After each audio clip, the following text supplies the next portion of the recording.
And welcome back, everyone. Thank you for joining us. I'm Annie. And I'm Dylan. Thank you for coming back, Dylan. I know it's been a while. We've had quite a bit of a hiatus. A lot of things have happened in real life and on the internet, but I got a job. We. absolutely, things have gone crazy. But we are here to do one thing, and that is to rant, rave, and ramble about games that we like and, well, games that we don't like. But today we are here to ask the question, what is this game? This game, This is... Go ahead. we'll get it right one of these days, is Hades. We recently a sequel has come out on a pre-release, and this game was on pre-release for a while. I didn't get to play it when it was in its beta phase, but they are beta phasing Hades 2. So we are jumping back. This is such an addictive game. Once I start, I can't stop. And I think our guest Mondays has a similar experience. Thanks for joining us, Mondays Weekly. Hey, thanks for having me back on, guys. Yeah, to those of you who may remember me from the Dead Space episode, my name's Mondays. I'm a streamer, shit poster, shit talker, and I guess now content creator, question mark. No, I played this game a lot, and look, this is a hot take. This is going to shock you guys. Fucking fantastic game. All right. Yeah, I'm the one guy who thinks Hades is a great game. Very dissenting opinion. Absolutely love this game too. I didn't play this game whenever it first came out, and it was big and popular back during like the pandemic, where everybody had nothing but time to play this game and focus on it. I watched one of my friends play it for a little bit, and it seemed like immediately like a game I would really like. I like roguelites, which this is, and I like skill-based roguelites with a heavy lean into luck. You don't need the luck, but heavily leaning on it.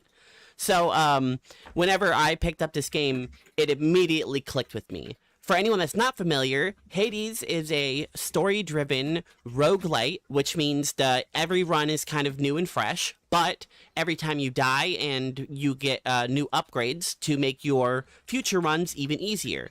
Hades embodies the aspect of dying makes you more powerful. Every time you die, you bring stuff back with you to the House of Hades, and you can level up in all sorts of ways with your movement, with your damage, new abilities, and all of it is tied to the fantastic story, which again gets more and more deep every time you die. The first upgrade that I always go after is the upgrade to regenerate some health. It is really difficult to not take any damage. I think even the speed runs I've seen, they're still taking damage, sometimes really early on. So once we're able to, and it's fun, the currency, you have several different types of currency to upgrade your skill levels, to upgrade, and some things that you get the ambrosia. You're just holding on to that for so long before you actually put it to use. So the currency is very well done. It doesn't feel like you get too much of one thing.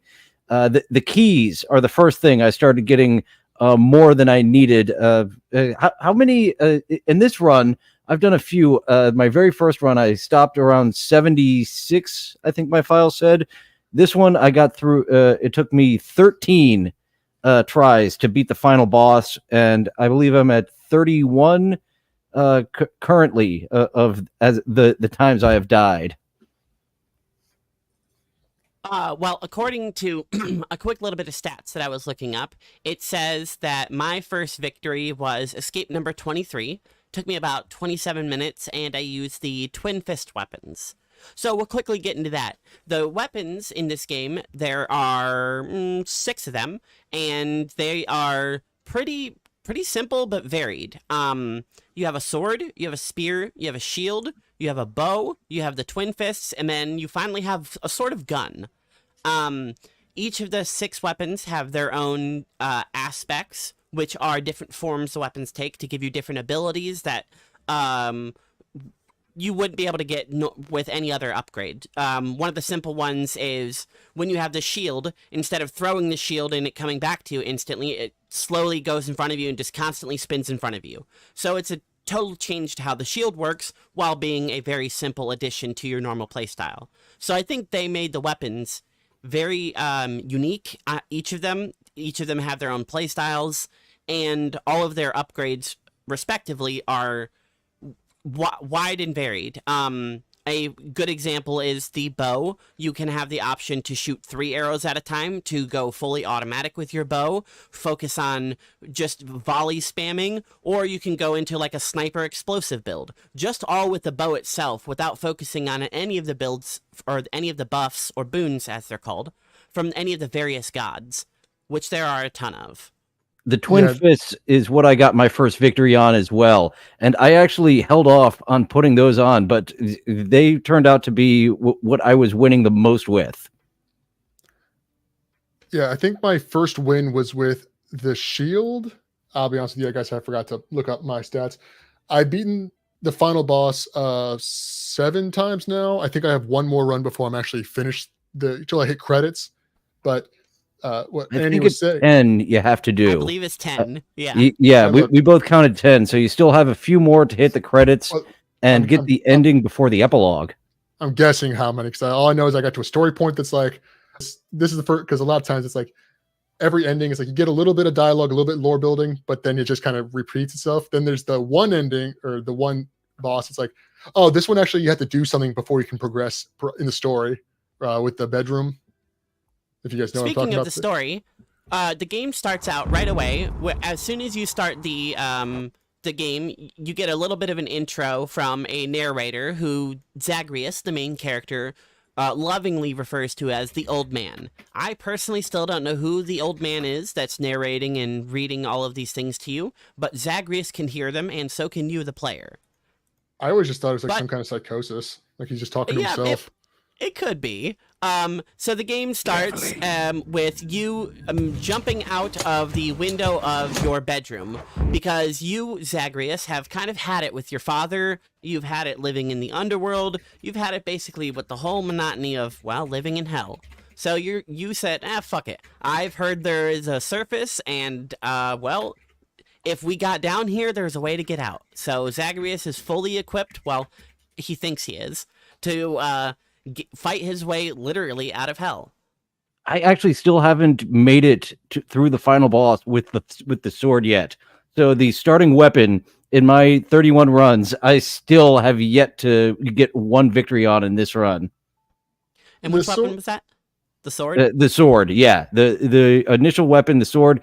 Every other weapon I have beaten the final boss at least once with on this run, except the sword. The sword is nice and simple.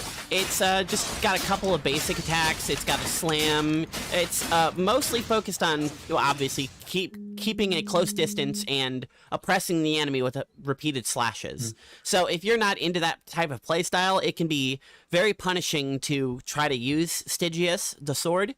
But it's interesting that you said that your first victory was with Malphon, which I didn't think I would like Malphon either until I had them behind, well, my hands, and I could see how powerful they are.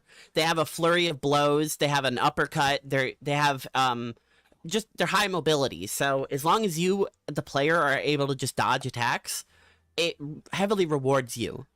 I think it's funny with the sword specifically because it's the starting weapon and it's the only one you don't have to unlock in the game. A lot of people seem to have trouble with that one because I interpret that because it's the most normal of the weapons. All the other ones have like this weird gimmick to them. The sword is just pretty standard hack and slash. When you get the heavy, you get light, heavy, and then it's generally built around zoning at a medium distance and quicker attacks than the average weapon in the other game. All the other weapons are usually much slower, except for the gauntlets, obviously. I think you're right. I think Stygius, with just the basic few, the first 3 aspects, because each of the weapons have a hidden one that you have to unlock through the story.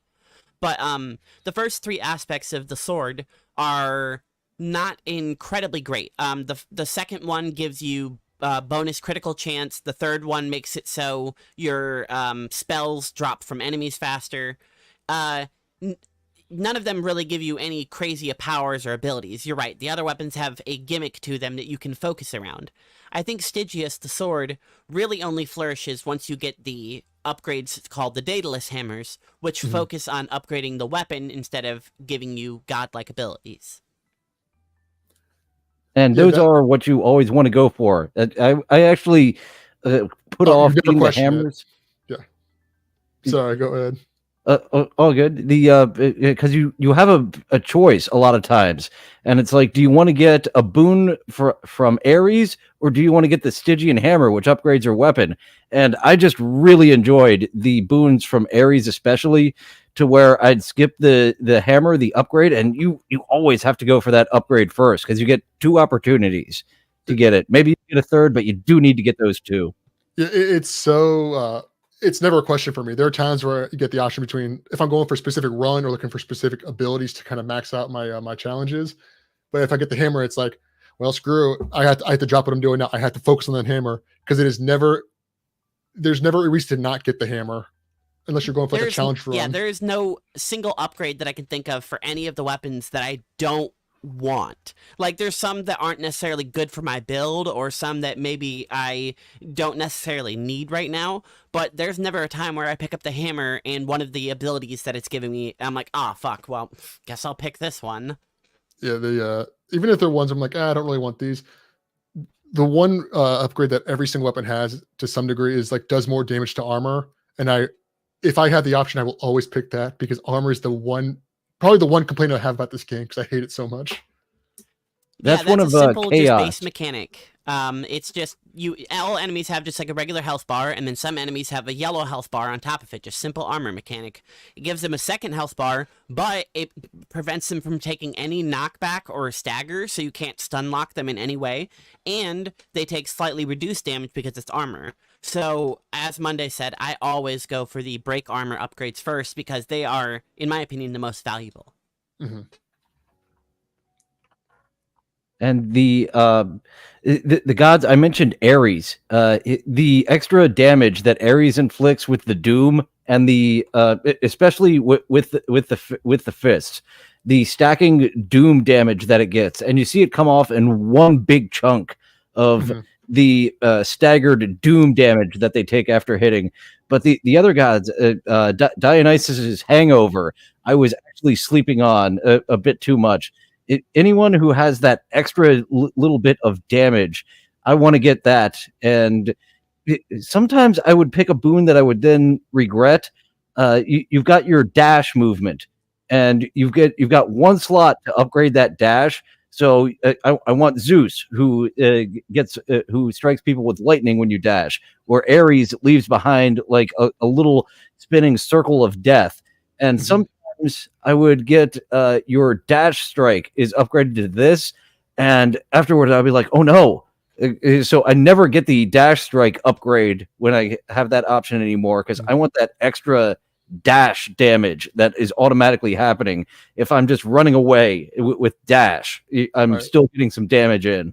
No, I do love the air strike, and the Zeus Thunderbolt dodge is so good. But my personal favorite is the Athena reflect dodge.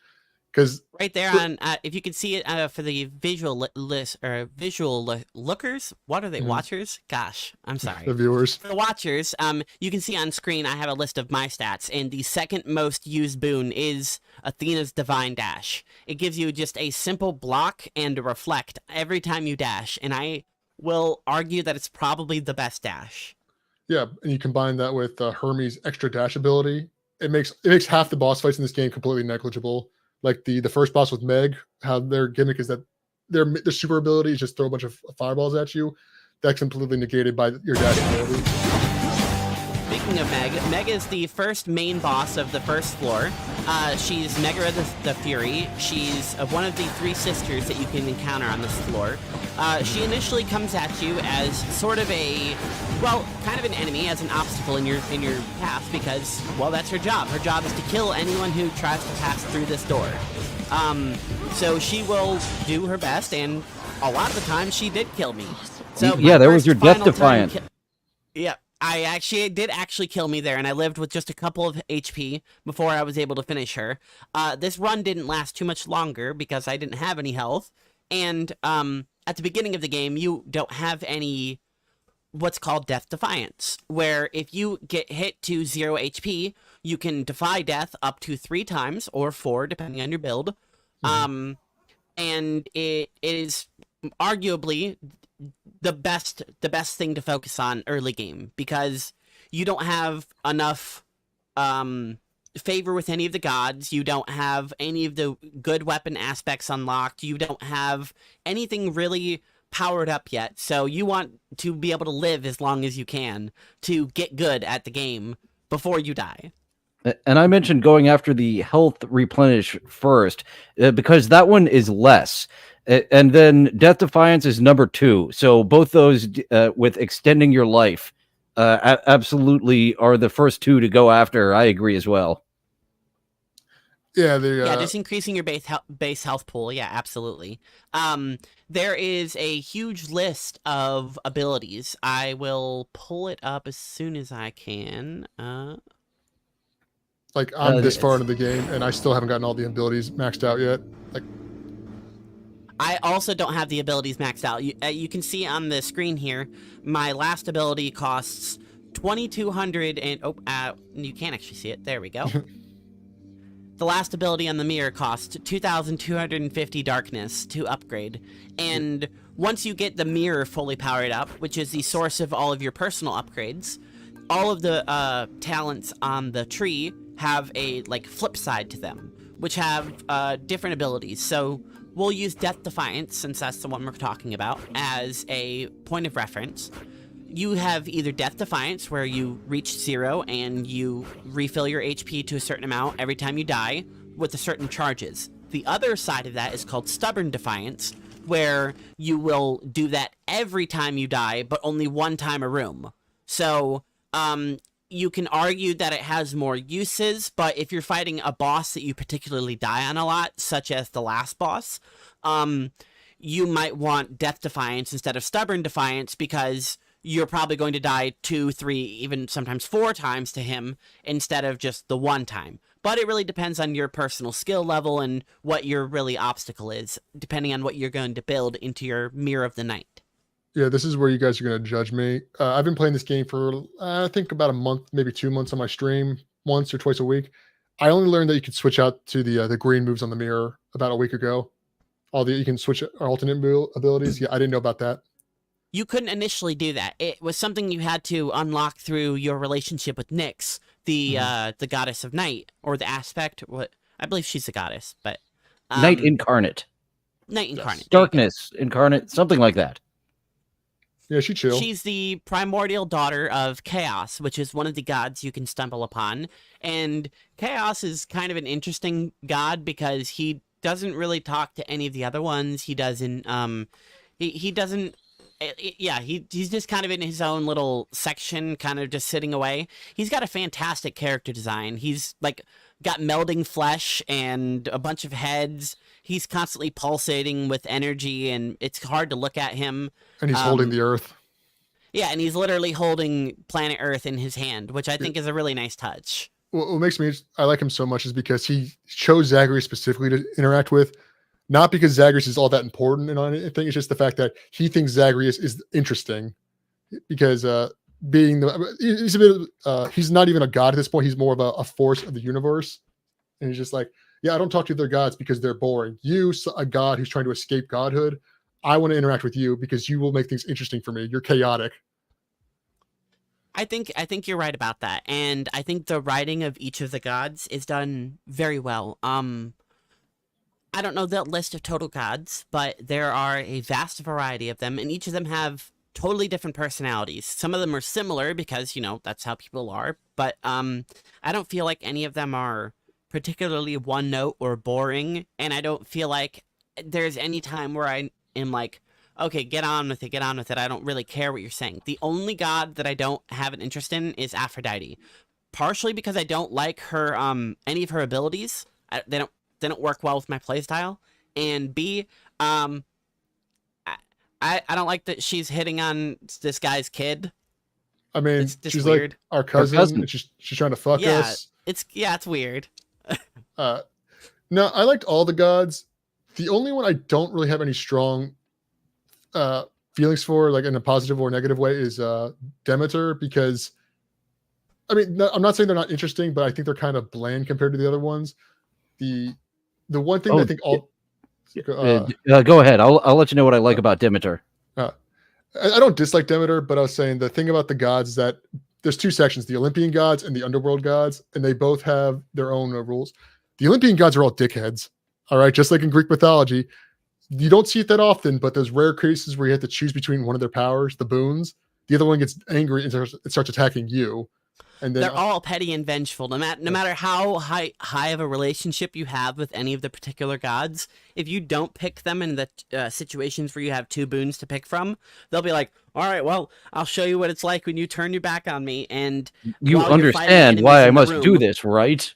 and then Yeah, they're they'll, all be like, they'll throw their own abilities. Zeus will throw lightning bolts at you. Dionysus will throw his drink mixtures at you. Demeter will cause huge storms. And Demeter then is after the fight is over, was they'll fucking just me be up like, with "Oh, her okay, storm. well, you she's can have the a worst one boon. to fight. I'm glad you lived through that." Yeah, they're not like, oh, I'm sorry. It's like, oh, it's like that. Things were getting crazy, man. You know, we're cool. We're cool. Just don't do it again. And it's like, I didn't do nothing. I was gonna. It's such a dickhead. And then on the flip side, all the underworld gods and deities and such, they're not as petty. They're still petty, but they're also all sticks in the mud because they're like, oh, it's all about order and following the rules and doing your job. While the Olympian gods are like, oh, we're gonna do whatever we want. We're gods. It's like they both suck, but in completely different ways. I think the one who doesn't is probably Nyx because she's like helping you break the rules. She is a Yeah. motherly figure. You think she's your mother at first before the story reveals. No, she's basically your stepmother here. Ain't no And- blood there, baby. But before we get too far away from Demeter, the power I really enjoy of hers is the cast. One of your weapons is the cast ability, in which you throw at an enemy and then they'll take more damage. But with Demeter, it turns into a ice beam where it's just shooting a laser. And on some of the bosses, especially the final boss, I'll just throw down all three of the Demeter ice lasers so I can get some auto damage until he steps out of the way, of course. Yeah. Yeah, Demeter has, I think, the second best cast. I think the best one, in my opinion, is the Festive Bog from Dionysus.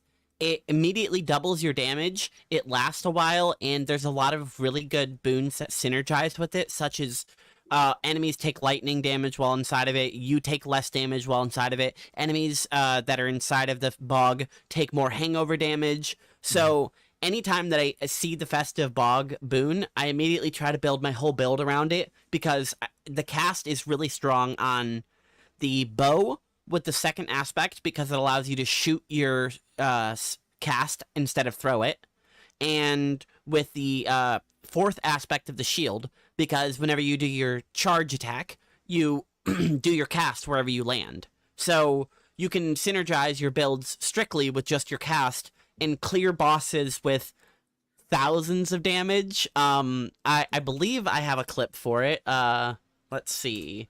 Yeah, so this is me comboing the third boss. His name is Theseus. He's partnered up with the Bull of Minos.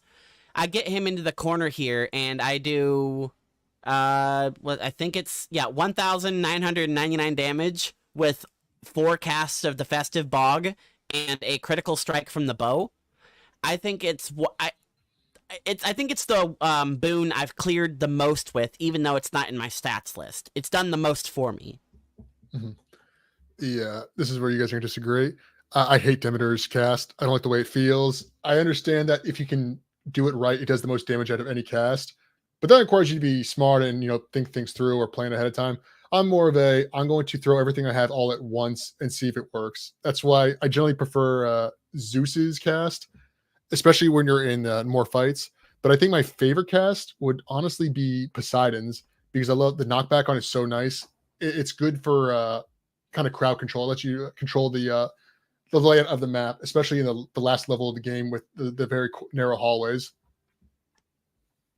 I enjoy Poseidon's call. It seemed like it takes a little while to get the super ability of the call, which you power up and then have. It feels really fun. The Poseidon smashing into. You have a hangover from Dionysus and the lightning from Zeus that'll continually come down. but the surfing and smashing into your enemy with Poseidon's call I find to be the most fun, even though I find others more useful. Yeah, Poseidon is the most fun, even though it's not the most useful. Again, I think that goes to Athena because she just gives you full immortality for like 9, 10, 12 seconds, depending on how powered up that boon is.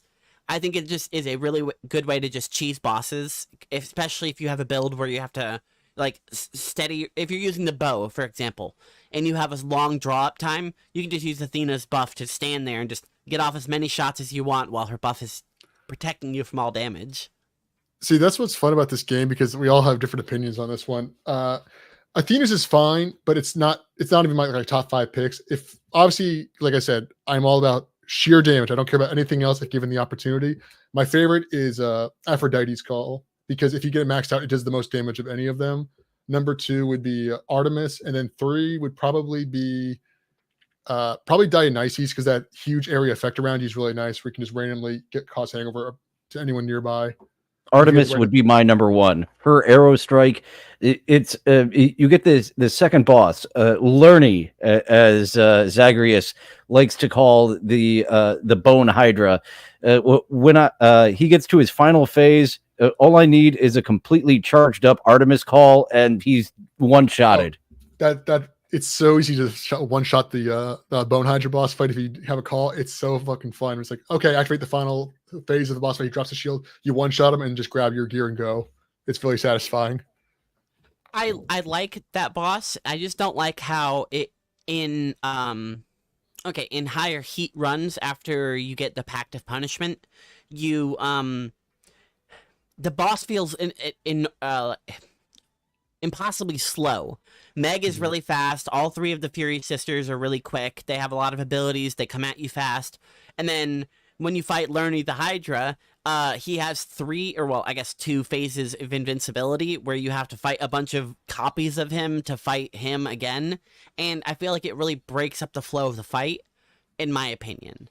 And then the next boss, it goes back to just full-on war combat. You have one guy to worry about while another guy is chasing you. And then the last fight is just full-on hell.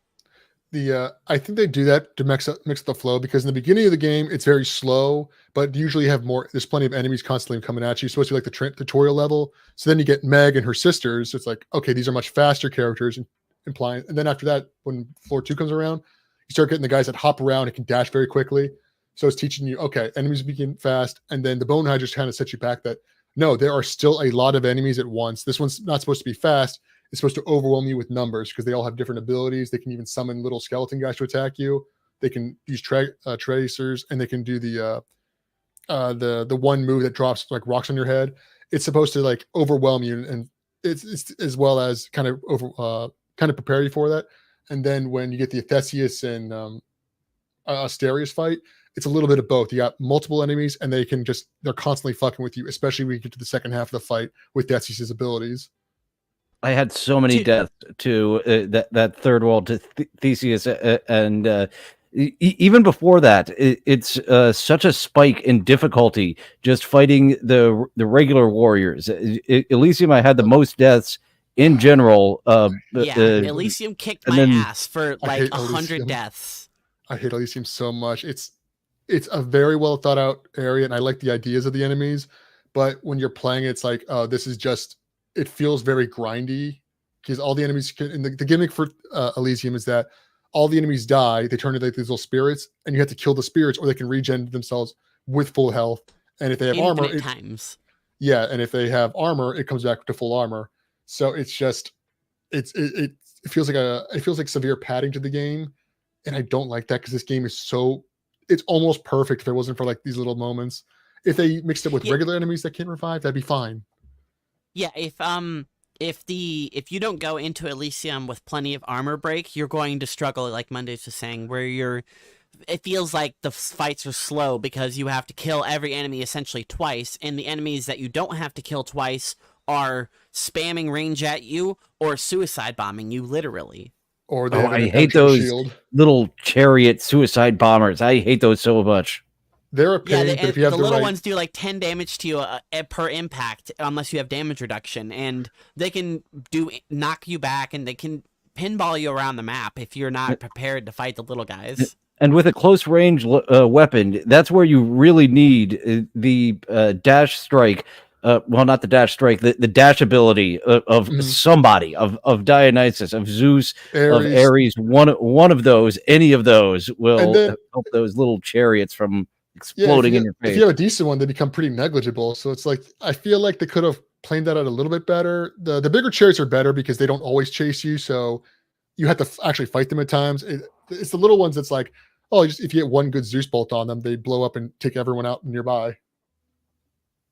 Yeah, if you're building for Zeus bolts, you can just clear the whole room with just those. I like how many variety of builds, and since it's a roguelite, every run is different. Like you come out of Zagreus's chamber with always at least one boon or one buff or something immediately. It's either a Daedalus hammer or a boon from the god. It's never just like some money or a key or something worthless. It's always something to immediately shape your run. My personal favorite obviously is the hammer, but every time I jump out of that window, I'm hoping to see Artemis, I'm hoping to see Ares, I'm hoping to see somebody that immediately gives me a spike in damage.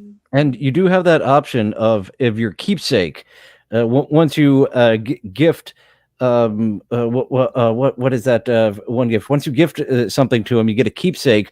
I went with Chaos, his keepsake, very often because the different gods, it basically guarantees you will see them first and get a boon from them. Chaos, you don't take damage going down into his chaos hole. Oh, and that's then really also, beneficial because his holes do like 20 to 25 damage every time you go in there. So even if you want the boon or whatever he's going to give you, sometimes you don't have enough health to go through with it. And especially if you go into and you accept a boon from Chaos, he always gives you a sort of challenge before you actually get the boon. Such Yeah, as it'll every time weaken you you. attack, you lose HP. So if you already go in his hole and lose a bunch of health, and then he's like, okay, now you can no longer attack, well, now you're essentially screwed. yeah, or the one that really bothers me are the ones that like you take damage if you use your special, and depending on what weapon you have, the special is the crux of your fight, like the bow or the shield or the spear, where you can recall it. It's like, oh, if you don't have that, this fight got infinitely harder than if I had the sword or the gun. And the Yeah, and keepsake sometimes you'll that get that you'll get that chaos challenge before a boss, and you will miscalculate how many rooms it is before the boss, and you'll go into the Yes. boss, and suddenly you can't use your cast or you can't use your throw, so suddenly you'll just be completely handicapped against a boss that you thought you were going to do a fine against, but now you can't attack them. That definitely happened to me. It was either the attack or the special that I could not use at all on the boss without taking damage, and I was like, "Fuck, I'm not."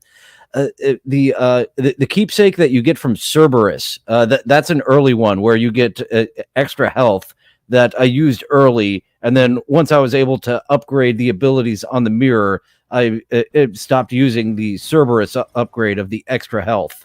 Yeah, there are some that are significantly better than others, and most of them are situational or depending on what kind of run you want, depending on what god you're talking to. But there's some that are like I have never used Achilles because it lets you deal more damage, but I think it's like 25% more damage from the front, but you take an extra Yeah. 25 damage if you get hit from the back. And I'm like, I'm not risking that because I'm not smart enough to avoid attacks. So that I have never used it.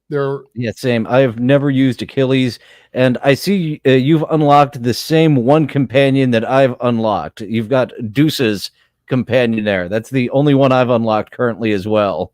I actually have a second one. This one was pulled like an hour before while I was still playing the game, and an hour later I earned the second companion, I believe this one right here. So if we get into it, I'll pull those in here. But the keepsakes are varied. Most of them that you get from the gods are just like the next boon you find is more likely to be from that god, and they're going to be more rare, and essentially just you get more favor with that god.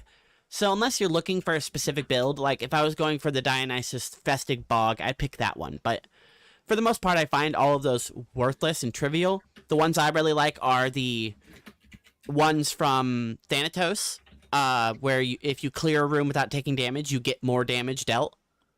And then my favorite one, which I've used the most, is Hermes, where if you clear a room in a certain amount of time, you get more movement speed and dodge chance, which dodge chance is essentially just block but automatic.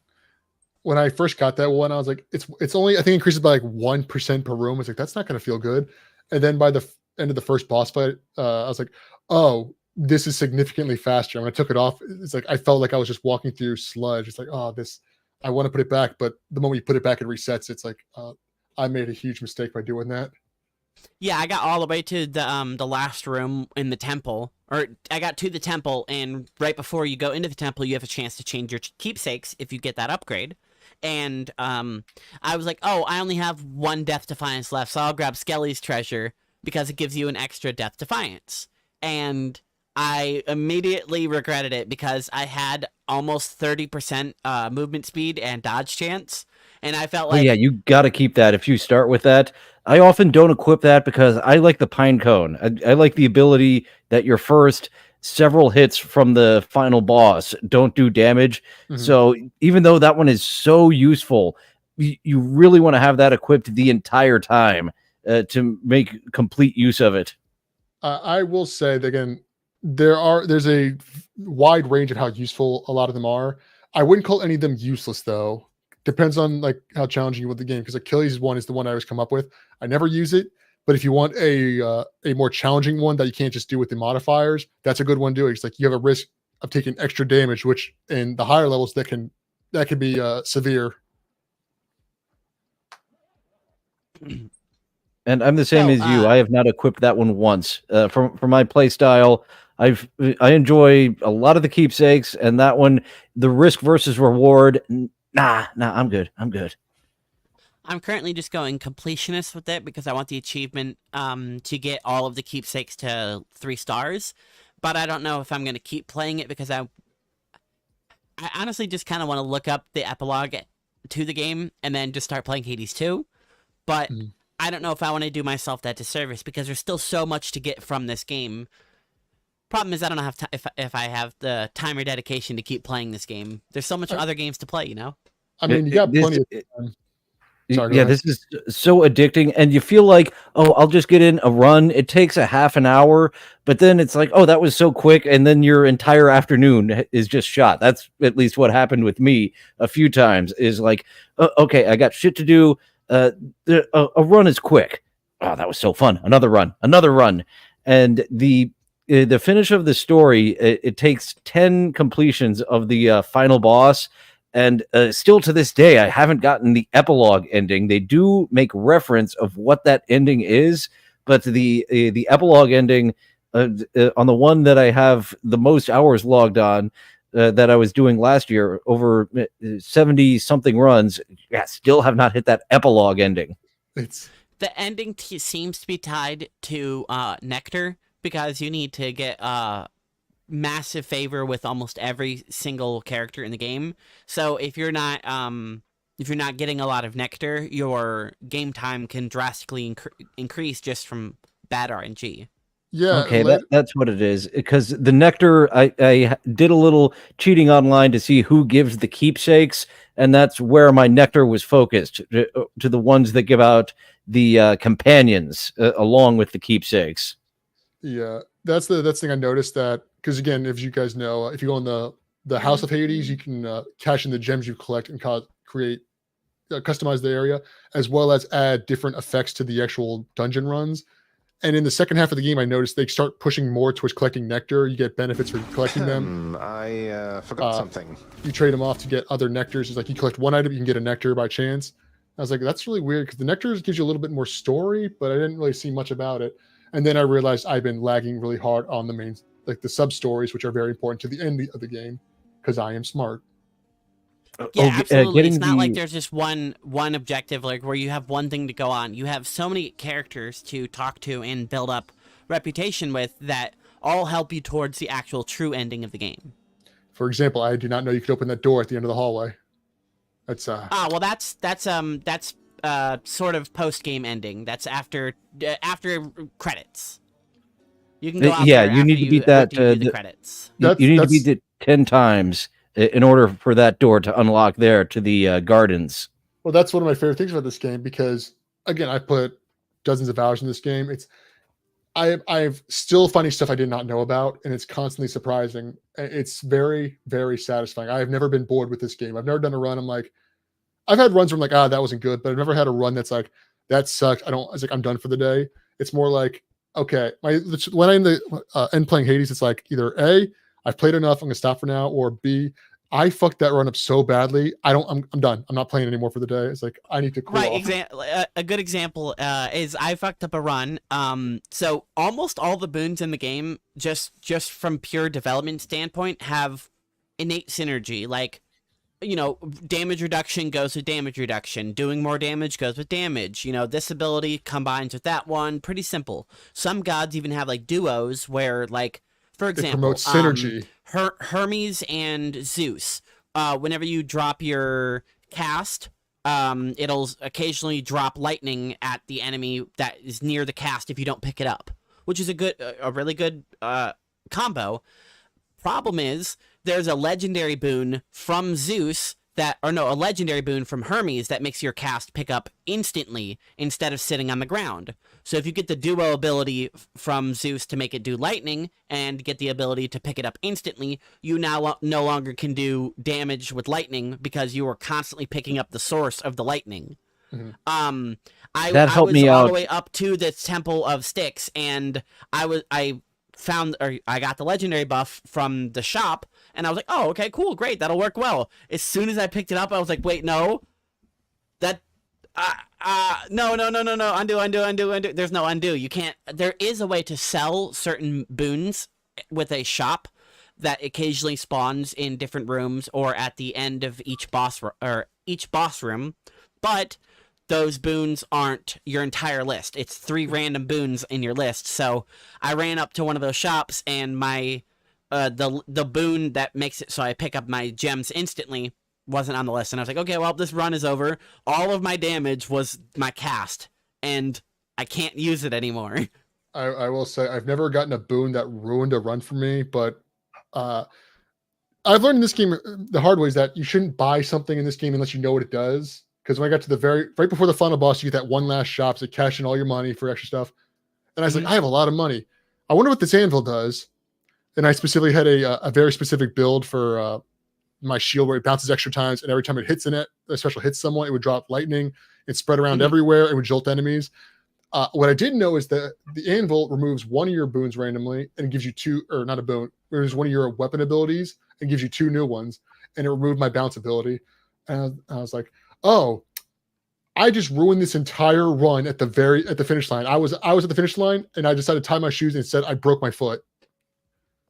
I have never used that anvil because you are so used to this build that you have made to this point. One of those abilities, no more. I think they add that. It's like, okay, this run you've gotten this far by sheer luck. This run is terrible. Go for broke. Throw all your money in this. Maybe you'll get something good to help give you a slight advantage. I've had the anvil pay off, actually. My favorite weapon is probably the adamant rail, just because of how if you get a good build with it, the game is easy mode. Like, all of the other weapons, you have to dodge, you have to you have to get into position, everything like that. The adamant rail is essentially just a laser beam that has a grenade launcher on it, and I think it just cheeses rooms. So I was all the way to the end where you get the chance to get the anvil, and I think I already had 3 or 4 Daedalus hammers, so I at least had one to spare. The one that I got rid of that I was happy was it changes your gun from just fully auto to a burst fire, but you no longer have to reload. Oh, see, I love that one. I don't like that one because the stream of damage, I believe, in my opinion, is just more if you can just do 30 bullets at a time instead of just 3 at a time. But it's just playstyle differences. So it actually benefited me because it got rid of the burst fire and gave me faster fire rate and explosive bullets. I was like, sweet. When I first tried the rail, I did not like it at all. I didn't like the reloading. I didn't like the grenades. Like, it feels slow and clunky, and obviously it has to be because otherwise it'd be by far the best weapon, no challenge.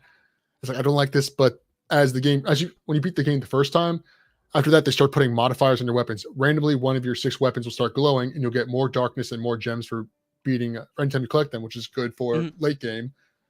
And it's also to incentivize you to not just stick with one thing forever. Yeah, so I was like, whatever. I'll use the railgun. I'm probably not going to win because I'll use this as a grinding run. And then I found by accident that when you run out of ammo and it starts reloading, you can fire the grenade launcher, and it doesn't cancel the animation, so you can use both at the same time without technically ruining the flow of your combat. And I was like, yeah, because it's got an underbarrel. It's not an actual secondary barrel, or it is a secondary barrel, so it doesn't interrupt you, which is, like you said, really good. Yeah, and I went from wow, I hate this gun to still not my favorite, probably at the bottom of the list, but it is now it's a great weapon still. I don't think there's any stinkers in this list. You just have to learn how they work. Having no stagger ability, like that's what the fists have such a great staggering ability that the gun doesn't have. That's what really turned around. Like, oh, I'm gonna keep trying this gun to. Oh, these fists with this stagger ability are so actually quite superior. Even though you've got the range and such a fire rate, they had to balance it out. So taking away the stagger makes sense for the rail, the gun, versus the beautiful staggering that the fists do. That's another thing I love about this game, because depending on how you build your boons and your weapons, you can fix that. Because like we talked about the burst fire move for the rail gun, you combine that with Poseidon's knockback for his for the special. Or for the nobody attack. Can get near you ever again. Nobody can get you. So it doesn't technically do stagger. What you're doing is like you're constantly pushing enemies away, which is essentially the same ability. So you can sort of recreate that in like by finagling things. I think the weapons, especially since you said they glow differently each time you die. I didn't initially like the spear at all, but it kept giving me it over and over and over. So it wasn't until that I got the 4th aspect of the spear that I found a aspect that I like. The first aspect is just throw and retrieve. The second one is throw and then dash to it. The third one is like increase spin attack. The hidden aspect, it gives you an increased charge attack that you can throw at people instead of just spinning, or instead of just like attacking it yourself. You can throw a disc at people, and it gives you health regeneration. It takes away max health, but it gives you health regeneration with every time you hit with that spin attack. So if you just focus your game on just doing the spin attack over and over, I feel like it makes a spear a lot better of a weapon. I've never even gone back to any of the other aspects. I always loved that recall. That's so funny. You didn't like the spear at all. I loved tossing the spear and recalling it to get the double damage going front and back ways with the enemy. So that's funny that you didn't enjoy that with the spear. It's also great. I loved it early on because it negated the shield enemies, because if you attack them from the front, it negates all damage, especially Theseus, who is a pain in the dick to fight. But if you have the call, you can stab him no matter what. And if you have like a debuff on the spear, like Ares' Doom, it's like, well, then you can block the front. It doesn't matter. I'm still going to hit you, and I'll just whittle down your health. Oh, so we've mentioned him a couple of times. Theseus is the 3rd boss, along with Asterius, the Bold of Minos. Through death and, I guess, bro shenanigans, they have become quite the pair and good team and friends in the afterlife, and now they are the direct guards to the elevator to get to the Temple of Styx, which is on the surface of the actual world instead of in the underworld. So they are literally the last line of defense before you reach the surface. They are, as Monday says, a pain in the dick. Theseus, he has a big spear and a big shield, and the entire fight he's just slow walking towards you with his shield, so you constantly have to be repositioning behind him while dodging the bull and dodging Theseus' spear. He snipes you the entire fight. Yeah, if you do not have a block or deflect from Athena, that fight every time has been a pain for me, because he gives you an indicator, and there's even a sound cue for his spear, and like everything telegraphs when he's gonna throw that spear to you, and it still hits me every time. I'm good at dodging it, but yeah, not every time. Yeah, because there's just so much going on with the bull, And you got to take the bull out first. I've heard some people recommend against, and when Theseus gets down to a certain amount of health, he then calls on one of the gods to help him out. Maybe someone you actually have a boon from It is uses a coming, variation of one of your moves. coming to attack you. And it's so irritating because some of those you could obviously it's all of the gods you can call on. So some of them are really fast attacking, some of them are slow moving projectiles, some of them are like just waves. So you can think you're ready for Theseus, and then he pops out Zeus, and then suddenly you go from being able to stand and shoot your bow to now you have to move every couple of seconds, or you're going to be hit with 10 damage a second. Mm-hmm. So I totally think that you should kill the bull first, because he's always running at you and not just constantly throwing stuff at you. So he's easier to approach anyway because he's already in your face. And as long as you play around some of the pillars, you can dodge a lot of Theseus' attacks anyway. And on top of that, if ahead. you're fighting Theseus first, eventually you're going to get him halfway health, and then he'll get the boon of the gods. So it's like, well, then essentially you're fighting 3 characters at once, which has made it infinitely worse. Asterius does get a buff halfway through where he gets projectile attacks, which makes it harder, and he's more aggressive. But you can deal with that, especially if you have a dodge ability. It's like you can drop the blades or the hangover spots. But I think I beat Theseus once, and I was like, look, I love killing Theseus. He's the worst. I hate him. But I'd rather fight him last, because a one-on-one fight is a lot easier than a 3-on-1 fight. Absolutely. It's not worth it to be suddenly fighting whatever god he calls on. Especially after you beat the game, you get what's called the Pact of Punishment, which is a thing that can give you various buffs and stuff that are, well, basically to make the game harder for you. So there's a huge list of them, and it gives like enemies more health, enemies have more damage, things cost more, the underworld bosses have like a new gimmick. You must purge one boon going up. I tried that one once, and I kept getting darkness. It like, for some reason, it was making it very rare. I was so angry. I had so little boons to give up when I was forced to purge a boon to go to the next level.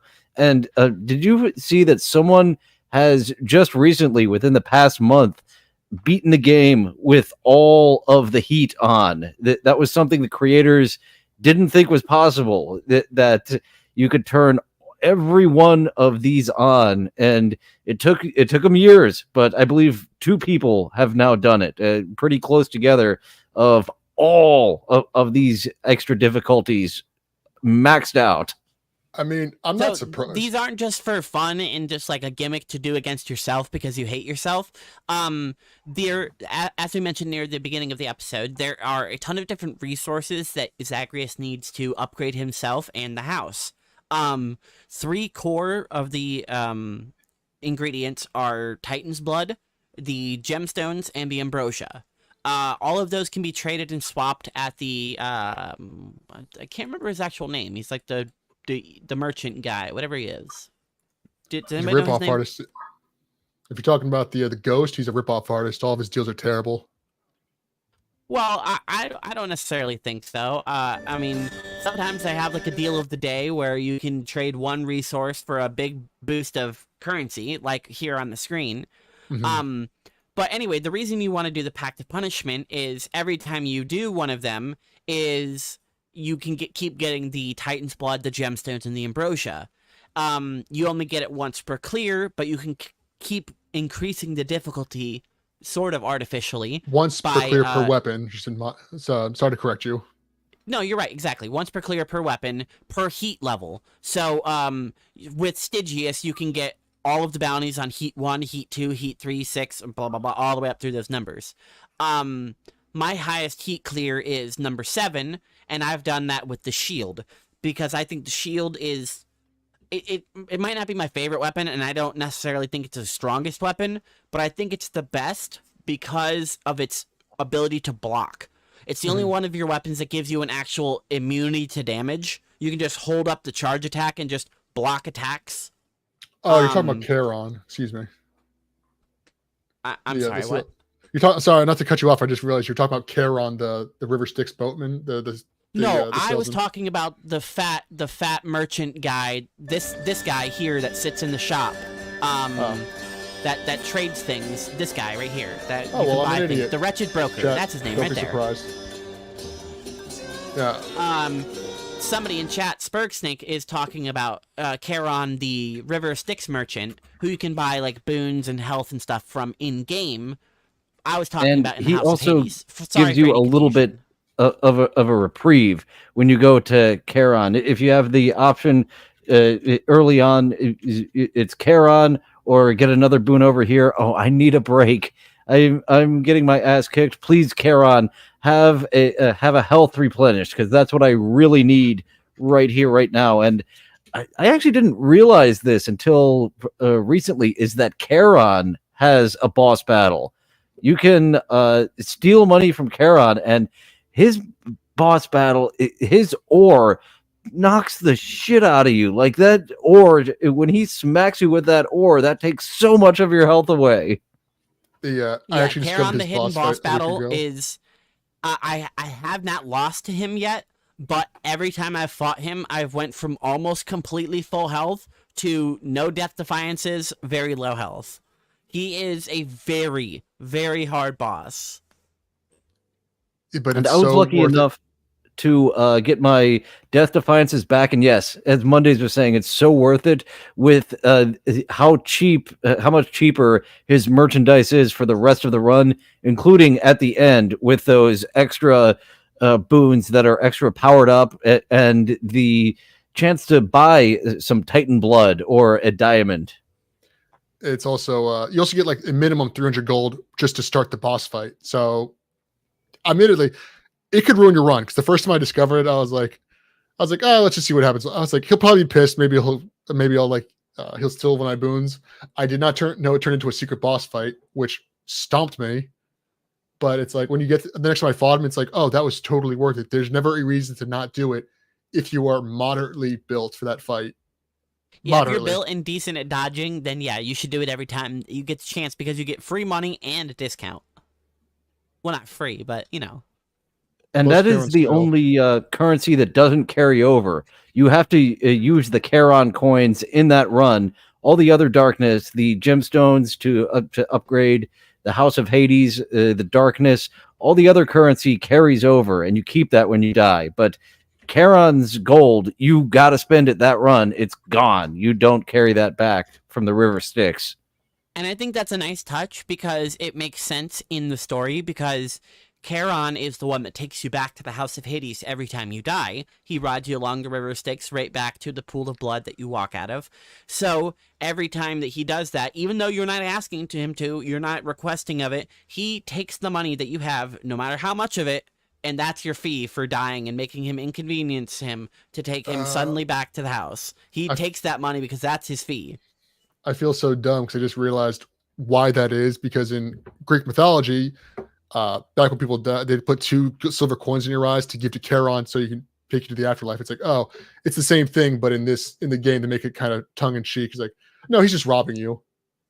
Yep, he's taking that money. He's like, oh, well, you're not going to need it. Like I would next run. It would be in my wallet if you didn't take it from me. Plus, Charon is look, I'll be honest with you, Charon screws me over a lot because it's always the Theseus boss fight that I'm like, I almost always get a Charon room just before that. I'm like, don't screw me over, man. Give me one good boon, or it's like give me some gold in that room so I could buy all your stuff. And I always get so unlucky with it. Maybe it's bad RNG. Maybe it's the moon's aligning. Yeah, I believe in astrology and all that stuff's definitely true. It's not my fault, just bad being unlucky. But I was like, motherfucker, he's so cool and he does forgive you after beating him and robbing him. But it's like, I just needed 6 more gold and I could buy everything you had. And I couldn't even get that. The voice acting in this is really good. And it's funny that Charon only has his grunts the entire time. And that's all they interpret it as. Not like Banjo-Kazooie, where his grunts are interpreted into words. It's just... Ugh. And the same with Tisiphone, the other Fury's sister, who only says murder and murderer. Yeah, the only non-hot sister. The other two, nice. Yeah, Electo's bad. She's not only the best looking of the sisters, she's the best fighter. Um, After I want to say probably attempt to like 25 or so, once I'm decently powered enough and I've beaten the last boss at least once. Um, I don't think Meg ever has any chance of killing me unless I'm playing sloppy or my build is terrible. Uh, and then Tisiphone is so sloppy that she lets you kill her basically. Yeah, Then Electo comes in and she's got like essentially the power of Ares. She's throwing constantly doom bolts at you. She's summoning blades. She's teleporting around. She's definitely the best of the three. well, yeah, it's because Meg is the best all rounder. She has no real strengths, but there's no real weaknesses to her. She's got mid, close, and long range attacks. And then Tisiphone's gimmick is that she's constantly throwing attacks at you and she's quick, but her main gimmick is that the area closes in on her, so like it's harder to dodge her, but her attacks aren't that difficult, especially if you have any Athena moves, in which case she's completely negligible. Uh, Electo, she's by far the most aggressive, and she has a move similar to the death wheels that Ares gives you. They track you as well, so it becomes much more of a mess. And when you play the higher difficulties with more heat, she gets the sisters to back her up. Then they're a real threat, and like she's killed me more than once. It really depends on, in my opinion, which sister is leading the charge.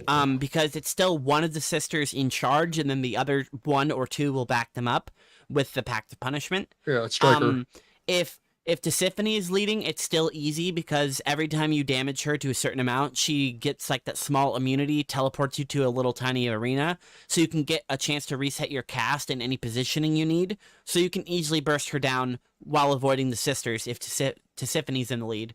Meg is still the same, you just dodge the other two sisters and you can beat her. Electo, I feel like, is still the hardest and is even harder with the other two because then you have Electo to deal with and then whatever the other two are bringing at you.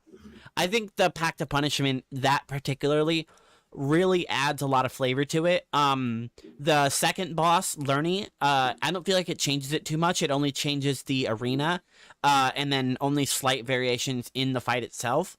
It's the easiest, and I almost always pick it when I need extra heat because I almost always have level 1 and 2 of it on now because I'm at that point where I need that much heat anyway. That I'm used to fighting the multiple sisters, and I'm used to fighting Lerny with all the lava near him. All of it is an easy fight. The one that I'm not experienced with is with Theseus and Asterius. If you play with them with the Pact of Punishment on, Asterius gets like gold armor and it like way bigger range on his attacks, and then Theseus is riding around in a chariot with miniguns. Oh, great. So he's even more of a bitch. I hate him so much. He's the only boss in the game, or look, obviously when I'm playing the game, I don't want to die to any boss, but he's the only one I'm like, I can't die to him specifically. If I die to the Bone Hydra, whatever. Meg, don't care. If I die to the final boss, frustrated, that's whatever. I just hate Theseus because he's such a smug prick about everything. And I'm at the point where when I get to him, he's like, oh, you'll never defeat us. It's like, I've beaten you more times than you've ever. So I've beaten you like probably about 20 times now. I think you've beaten me 4. And it still irks me every time. Every time he beats me or gets a death defiance from me, it just puts me in a bad mood for like 10 minutes. It's like, I should have played smarter. Just him. Nobody else. I don't care. And then after it's just his smugness. After the Elysium boss battle, once we get to Styx, what frustrates me about that are all the enemies that poison you. Like the big rats aren't too much of a problem, except when they poison you, and the spitters.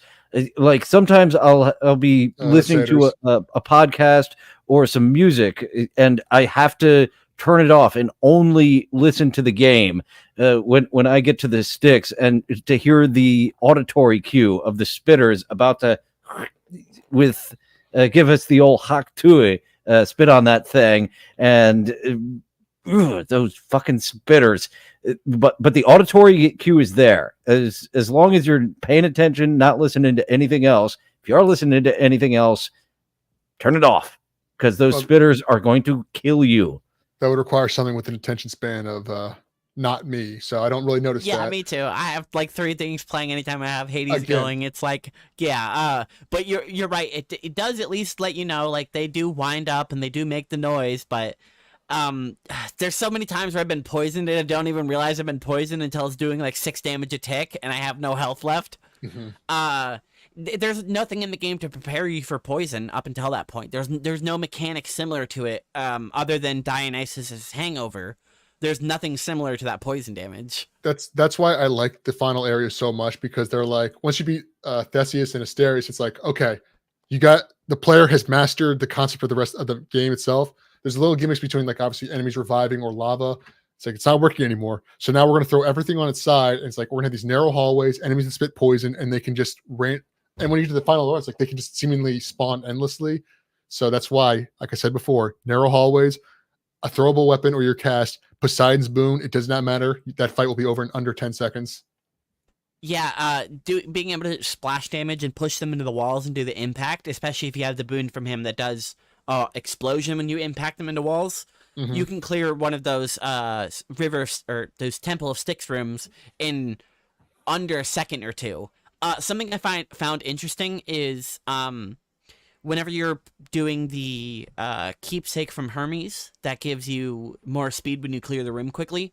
Those little rooms don't count. Only the last room in one of those hallways where there's a boss or a treasure, only that room counts. So you're accidentally cheating yourself out of free room completions, but it's not the same with the upgraded Palm of Power.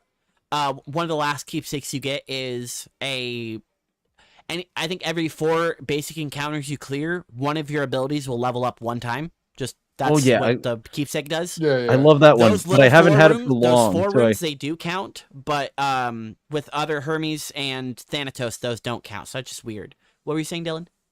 I haven't used that one much, but I absolutely love that Palm of Power, where one of your boons will be upgraded. And why I love the upgrade to the Nectar as well. Of this Nectar will also upgrade one of your random boons. That helps so much. Having an instant upgrade or upgrading the rarity, as you'll get from Orpheus's ex-girlfriend. I forget her name, and it is Eurydice. so Eurydice. I see it spelled so often, and I'm like, yeah, it looks like it's spelled Eurydice. Yeah, she has she's some a great great upgrades. character. You meet her in Asphodel. She is a singing, carefree spirit who is living her best life in hell. She's just cooking and singing along, and you come across her in your various journeys, and you can build a relationship with her just like any other character, and you find out that she had a relationship with a great musician named Orpheus, who just so happens that your dad, who recently put in prison. So you can have Orpheus sprung from prison, and then through like a bunch of interactions between the two, you can eventually, according to one of the achievements, bring them back together. I've not yet done it, but that's my stretch goal. Me either. I haven't brought them back together. And Orpheus is just such a downer at the beginning. You've sprung him from prison, but I cannot sing. I have lost my muse. I hate Orpheus so much. Every time I talk to him, hey, what's up, buddy? I'm having a great time. I met your girlfriend. You guys want to talk? Oh, no, I can't. I'm just so upset. I'm like, I'm giving you stuff for free. I got you out of prison. Your one job is to sing and play music. You're not doing that. I don't want to. Okay, I don't want to be that bitch, but I could put you back in prison. That's like the one reason you're out of prison. Oh yeah, it's funny because Hades, his boss, and your dad's like 12 feet away from him. I'm like, he's just bitching. I'm like, oh, look, I know it's a game, but it's like, come on, he's right there. Maybe you don't bitch in front of your boss. Say something to this guy. I can go talk to my boss. Like, hey, guess what? I've been drinking on the job again. Oh, no one tell him. It's like, yeah, he's probably gonna get pissed at me. Orpheus is probably one of the only characters I'm not a fan of. I don't hate him. I don't want him out of the game, but it's like I'm not happy talking to him. The rest of them, the cast in this game are so great. There's like really no duds in my opinion. I think one of my favorites is Artemis, just because of her, just her realness. She's like she's helping you to get out of the underworld because she wants to meet one of her new kin. And then she even self-admits, hey, look, once you get up here, I'm probably never going to talk to you again, just like everybody else. Just wanted to be honest with you. And I was like, wow, that is the most honest anyone has ever been with anyone ever. Like, ever. Like, she's like, I'm helping you to get you out of hell, but then once you do it, I don't ever want to talk to you or see you. I'm just doing this to be nice. It's like, oh, I respect it. Cool. It's kind of like that Then one you have Ares, the god of war. You have Zeus, he's Zeus. If you know anything about Zeus, they God make of his character gods. pretty well. He's smarmy, he's smug, he's egotistical, he's easy to anger, he's braggadocious. Then you got his brother Poseidon, who I think they did nice making him a sort of surfer bro without giving him too much of a douchey surfer bro attitude. He's Zeus, but with a more like a laid back attitude, basically, because Poseidon and Zeus are always compared to be very similar to one another. Then again, you got Hades as the main character. You got Artemis, Aphrodite, Dionysus is probably my favorite of the gods as a character because he's very much that bro type, but he's more like not like drinking party bro. It's more like the guy you meet in your mid-20s. It's like, yeah, no, I'm the whiskey guy. It's like, let's just hang out, have a smoke, and have a drink. It's like that guy I'd hang out with. 20-year-old booze bro is like, no, I can't deal with those anymore. I'm too old. Right, Dionysus is real cool. How far have you gotten your story with Orpheus?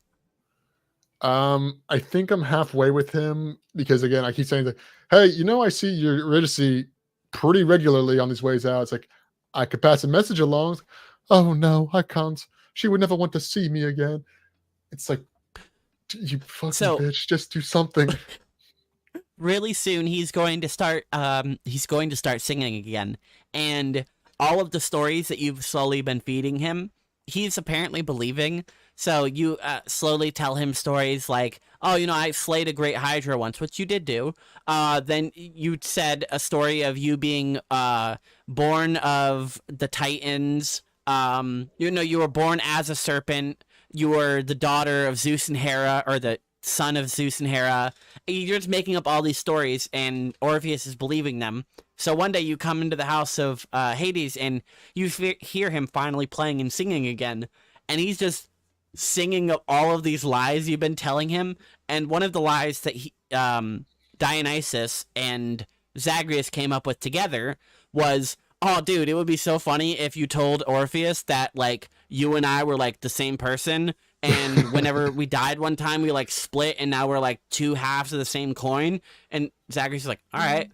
So you lie to him, and during his song, he's like, the seed of Dionysus grew. And it's like, oh, man, you are so gullible, man. I feel...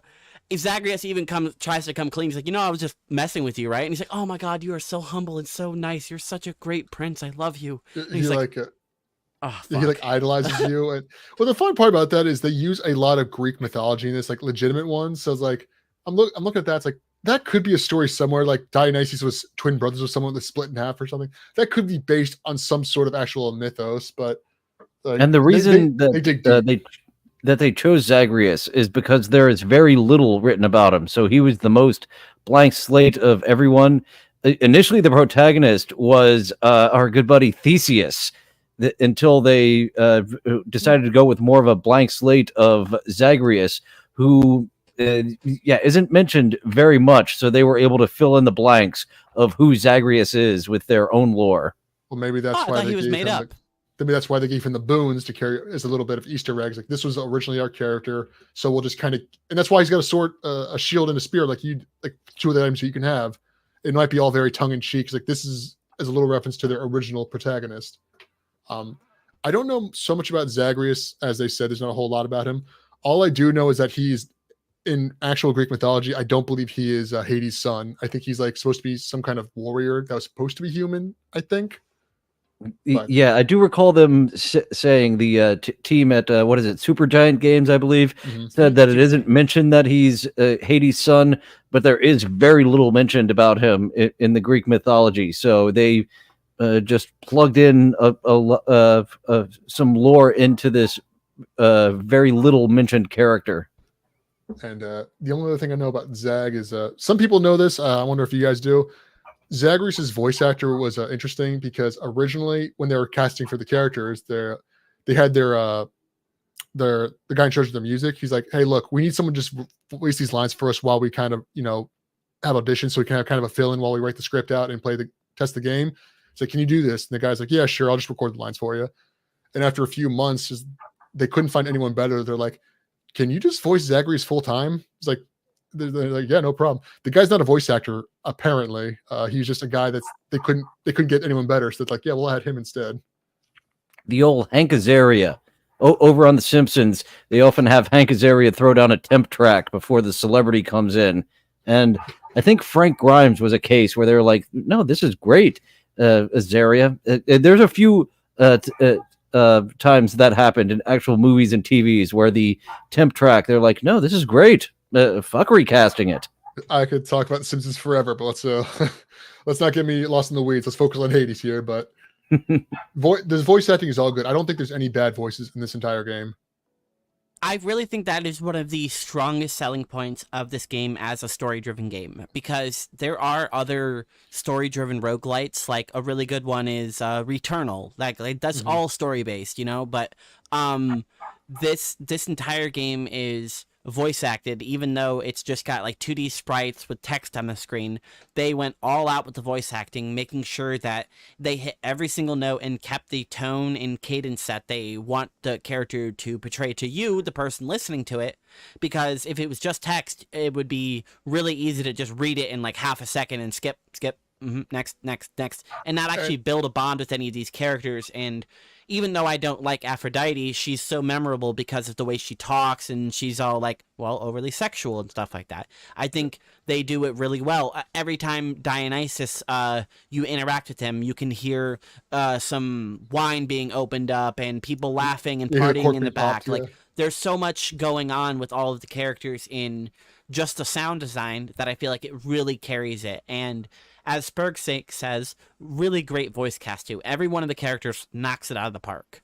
My favorite is Dusa, I think, just because they do a really good job of like modulating the voice and keeping it from being too cartoony. I was gonna say Deuce is the only one I don't love. I think Deuce sounds good. I feel like they overmodulated her a little bit. It's like bring it down by like 10%, so it's not as squeaky sounding. But that's just personal taste. That's fine. I will say, going about the voice lines, is that I think all of us have put at least minimum 30 hours into this game at this point, probably much more. I have not heard a double repeat except for like maybe like when you beat one of their challenges, like with the duos, they're like, "Oh yeah, sorry about that." I think that's the only time I've heard them repeat a line, and it's I'm actually amazed at all the dialogue that is unique that you keep hearing hours and hours into the game. Yeah, even simple ones where they're just being like, "Oh, hey, you can do it. Make it out of here." They do it with such flair that even the times that you rarely do hear the same line, you don't really notice it because it's just kind of a throwaway line right before you get a buff and you're right back into the combat. So I don't feel like it's any sort of negative there at all. I don't know why I was so surprised, but it blew my mind the first time I got one where one of the guys was commenting on the boons I had. It's like, I think it was Dionysus. He's like, I see you got my Uncle Poseidon in there. It's like, let me see what you do. And then he gave me a duo, which obviously a duo is always fantastic, but it's like, oh, they're even aware of what boons I have currently. That's like this weird fourth wall breaking moment. It felt so cool. And then they also do that to fuck with you, because sometimes they'll comment about other boons you have, but then they won't give you a duo. They're just like, comment, just, oh, you got my hopes up, you fuckers. It's like, I thought I was going to get Ares got to you before me. Okay, I guess I'll have to be faster next time. Something like that. And it's like, okay, but okay. Yeah, they're also no duo. Just commenting that, of course, Fast Hermes was here already. I was going to mention him next because I think he is a really good cap to my point of the voice acting being super good with the attention to details and the characters not being one note and all of the voice acting going towards building their character better. All of the characters, whenever you get a boon from them, they get a little bit of dialogue. Sometimes it's about the story. Sometimes it's about the other boons that you have. Sometimes it's just being like, you can do it. I hope you make it out.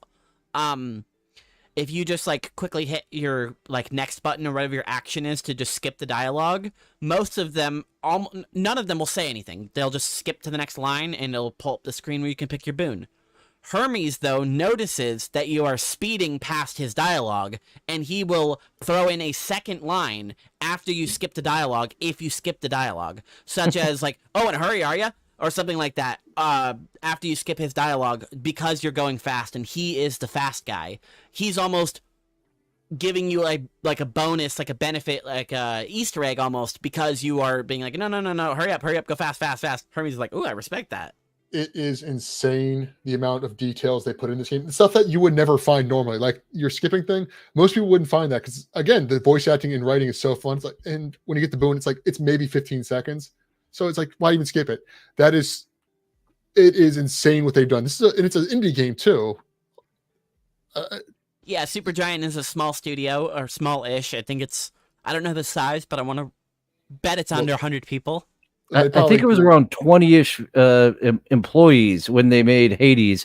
I think they've since got more employees, and their strategy of having the playable beta to get fan feedback and help finish up the game, and they really polished it to a degree that it is just infinitely replayable, which is what they wanted to do, was make something that once you're done, you're not done, and you don't feel like you're done. And as I said, in all my plays, I haven't gotten to that epilogue ending. I've gotten to the initial ending and the credits rolled a few times, but still haven't made it to that epilogue ending. So we've mentioned it a couple of times, but nearing the end of your run, you'll get past Theseus and Asterius to the Temple of Styx, and you're finally on the surface. Your last obstacle is quite simple, actually. You just have to walk out the front door. Problem is, Cerberus is guarding it. And Cerberus is, well, I mean, he's a powerful three-headed dog. He's giant. He's like Clifford the Red Dog sized. You know, you're not going to probably beat him easily at all. And not to mention, he's Zagreus' best friend, and he's his pet, and, you know, like the only person that doesn't hate him around the house, besides, I guess, what's his Medusa. Achilles, Medusa, even Hypnos. Oh, yeah, I guess none of them really hate you. Yeah, never mind, I'm going to take that back. Meg's it's a weird relationship you all have. Even Meg doesn't hate you. She's just pissed off at you because you keep making her look bad. Although she definitely right, that's your job. She's kind of like jilted that you're leaving. She's kind of upset that you're leaving and causing chaos for the house. Oh yeah, they definitely imply that they were friends growing up. Cerberus is your final obstacle, and he sits there, and Zagreus is obviously not going to fight him because, you know, that's his pet. So he talks to Cerberus. He says, okay, is there any way I can get you to move out of this peacefully? And Cerberus is willing to accept a bribe. So it happens that there are some hallways and passageways in a sort of little labyrinth on the side where you can probably get a snack for him. So you, on the right side, have the option to shop from Charon one last time. He's got 6 options instead of 3, and all of them are varying prices, different rarities. Some of them are upgraded and are even better than normal. But you go through all of these little hallways we've mentioned before, and it is such a break from the rest of the rooms because every room up until now has been kind of open. There's been traps here and there and stuff you have to avoid. But now you are in cramped little hallways with tons of rats. You have poison damage to now worry about. You have blades shooting out of the walls. You have spike traps. You have axes falling from the ceiling ready to chop you in half. Suddenly you are now no room to dodge. So you can finally zigzag it through all of these hallways, and this is the opportunity where you can get lucky and you can find the snack for Cerberus right away, and you can just choose to give it to him and leave. Or you can go through all of the 6 chambers and get all of the different various buffs, because you can get extra coins, extra powers, more boons, and you probably want all of this for the final boss, because if you want extra power, this is the only place you're going to get it left. After you leave the door past Cerberus, there is no more power-ups for you. Once I get that satyr sack, that bribe for Cerberus, I'm done. Those rooms can really fuck me up. So I'm passing any extras once I have Sometimes I that get bribe. greedy and I regret it. Absolutely. Most of the time, if I get that sack in the first 2 rooms, I'm like, ah. Unless it's like one of those like extra glowy boons, like that indicate more higher rarity chance from them, I'm like, ah. No, no, I'm good. I'm not losing a Death Defiance just from some poison damage. It's not gonna happen. See, that makes sense because you guys think this through. Again, Mondays weekly. I want as many powers as possible. I want to be going as overpowered. I will go in and go. I clear every single room before I fight the final boss. Has that screwed me over a bunch? Obviously, I'm not very smart and I'm not good at this game. But the point is, I can get 100 coins, which I might be able to use to buy a new item, or I can get a bunch of new ones. But for some reason, every single time, I do not know why, every single time it is the second door I choose, I get the Satyr Sack. And I always want to go last so I can get the health buff right before I go into the boss fight. And I think once out of like the 15 times I've been to that floor, I found it on the 3rd run. It's like, and every time it's like, why do I do this? I know how it is. I just had the worst. I think luck only with these one runs. time I've gotten it on the 6th door. Most of the time it's 2 or 3. I think it's just, I think that's the level it's set at. I think sometimes it's rare or more common, but I think it's normally 2 or 3.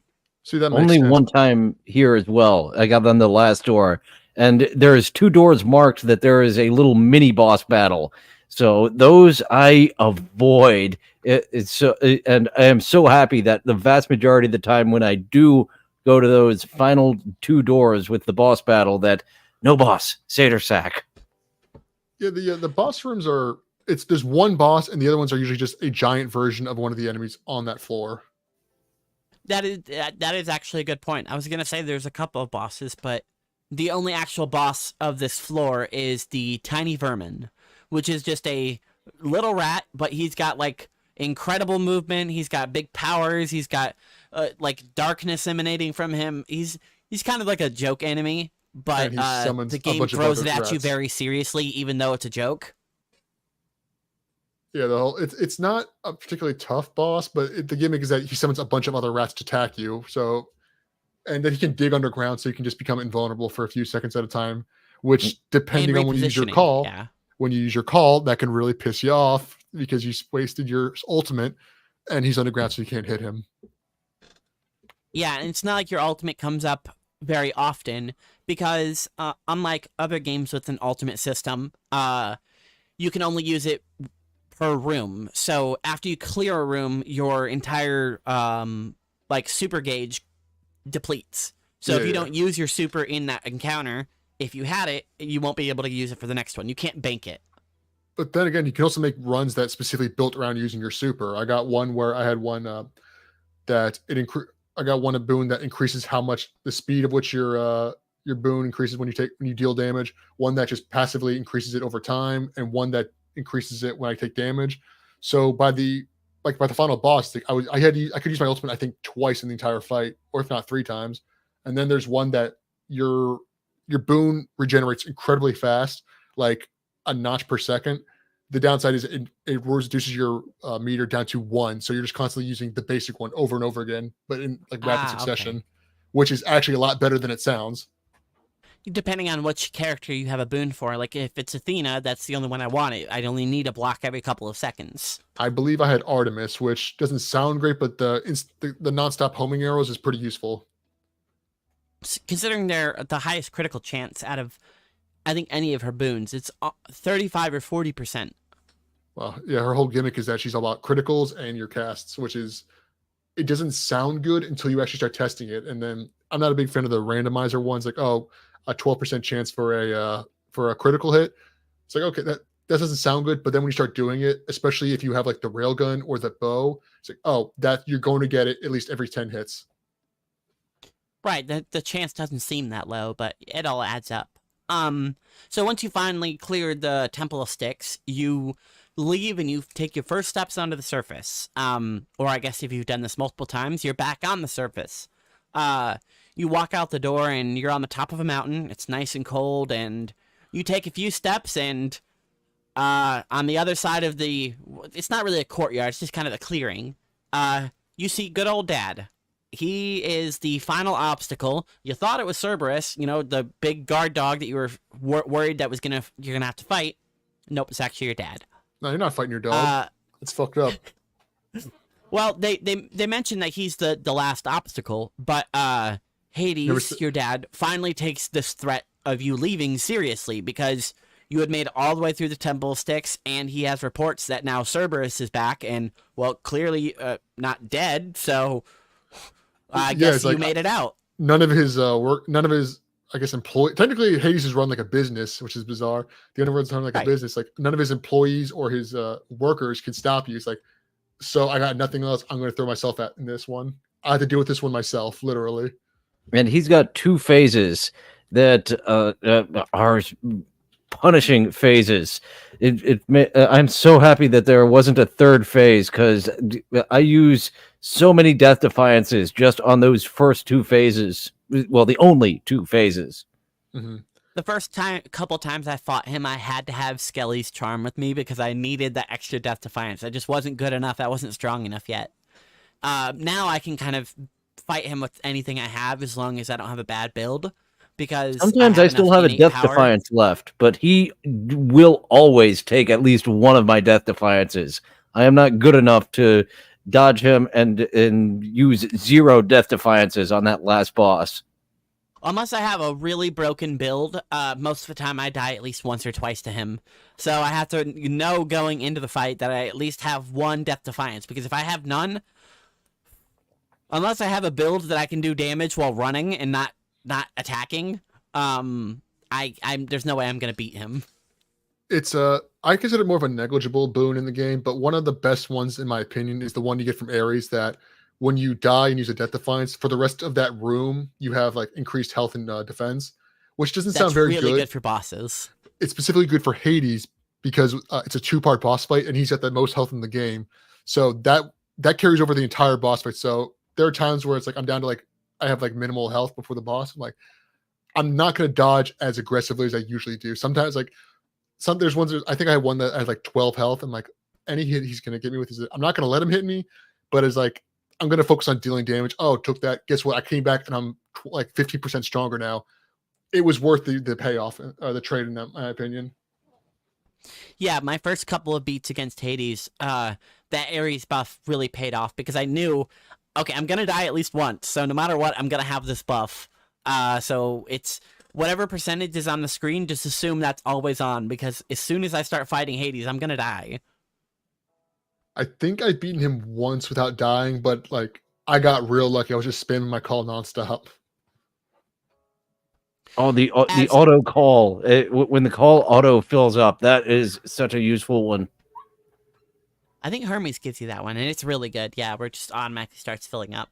It's As Dylan mentioned, this fight is a 2-parter. So Hades starts by opening up, just throwing spear attacks at you. He will occasionally throw little fireballs that turn into skulls that, if they hit you, will stay in your body for a while, and then they'll drop later. Or if they don't hit you, they'll stay on the ground, and after a couple of seconds, they'll do like a pulse. yeah, they're And his it'll call. do like an area of effect damage that can hit you multiple times. Like most things, if you dodge through it, it doesn't have enough range or anything. But if you mistime your dodge in the wrong direction, you can get hit by the same shockwave twice. So you really have to pay attention to where you are in the fight whenever these shockwaves are going off, or you have to defeat the skulls as fast as they drop, Yeah, because otherwise you have to do more dodging. the skulls are his cast. When I'm playing the game, eventually I realized recently it's like, oh no, this is the Hades boon moveset. If he gave you one, he got he's got a spear. He's got the exact same spear you use in the game, but magic reasons you can both use it at the same time. He has his calls. His gimmick would be like summoning abilities or enemies to fight for you or set up traps. Hades' call is turning invisible. You can get Hades' call. That is Hades' Awesome. trinket. Once you get enough of a relationship with Hades, he will give you the Sigil of the Dead, which will give you the ability to cloak. It's only a 2-stage ultimate, so you only get like 50% bar and then a 50% bar, but it cloaks you. Something that I think is another really, really good attention to detail is while you're fighting Hades, if you use calls, he will comment on the boss or the god that is aiding you. If you are fighting Hades with Hades' call and you use his call in the fight, you will activate your ability and you'll be like, "Father," and he'll be like, "What?" He'll be annoyed that you're calling him and asking on his power while you're fighting him. What I do enjoy about that He'll specifically, say something like, "I can hear you fine, boy." one of my It's favorites really is that, good. he's noticeably more annoyed if in his boss fight if you call Zeus or Poseidon, his two brothers. He's not happy when you Demeter, but the other ones are more negligible to him because they're his nieces and nephews. But when he summons Zeus or Poseidon, he's noticeably more aggravated. Like it's like, why would you call that fool here? Yeah, he does not have a good relationship with his brothers, as would be expected. He's kind of gotten the short end of the stick, and he is just stuck ruling the underworld. Which, you know what, in Hades, the game doesn't seem that bad. Really doesn't seem that bad, especially if you're in Elysium. Seems kind of nice.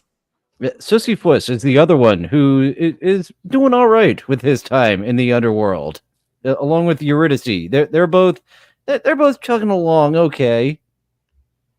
I think Sisyphus is an interesting character because they paint him in a lot of positive light, even though the actual character of Sisyphus is like an evil king who did a bunch of shitty things and was punished kind of rightfully so.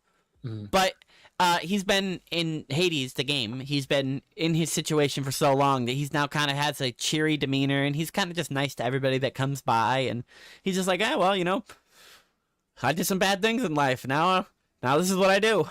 See, I like Sisyphus as a character, but after like the second time I beat the game, I kind of have no urge to go visit him anymore because generally, because every time you meet an NPC in the game, one of their runs, they'll give you an item or an ability or some kind of buff. Eurydice is really good because she can give you two like upgraded abilities, but Sisyphus is like he'll just give you like money, gold, or Hell, Darkness. health. And at this point, it's like if I have the option to see him, it's like I'm just gonna go for the other one. I'll get a random boon or maybe a key because at this point I can get more darkness or gold or money or whatever just from doing a random run. It's like I got so many buffs. Like if I get gems, I get money too, or increased chances of dropping gold from fighting enemies. and if you're trying to min-max a run, then it can be kind of a hindrance to go into Sisyphus' room because it's one less encounter you have. So, you know, you're not really getting anything positive from him other than currency, which if you're doing good, you don't need. On the other hand, if you're doing a chaos run, that can be very helpful because that's one room. That's a confirmed room with no combat in it. So that counts against the whatever trade-off you have to do. Is like you can't. Your dodge is reduced. Your damage hurts you. Unless the boon says encounter. If it's True.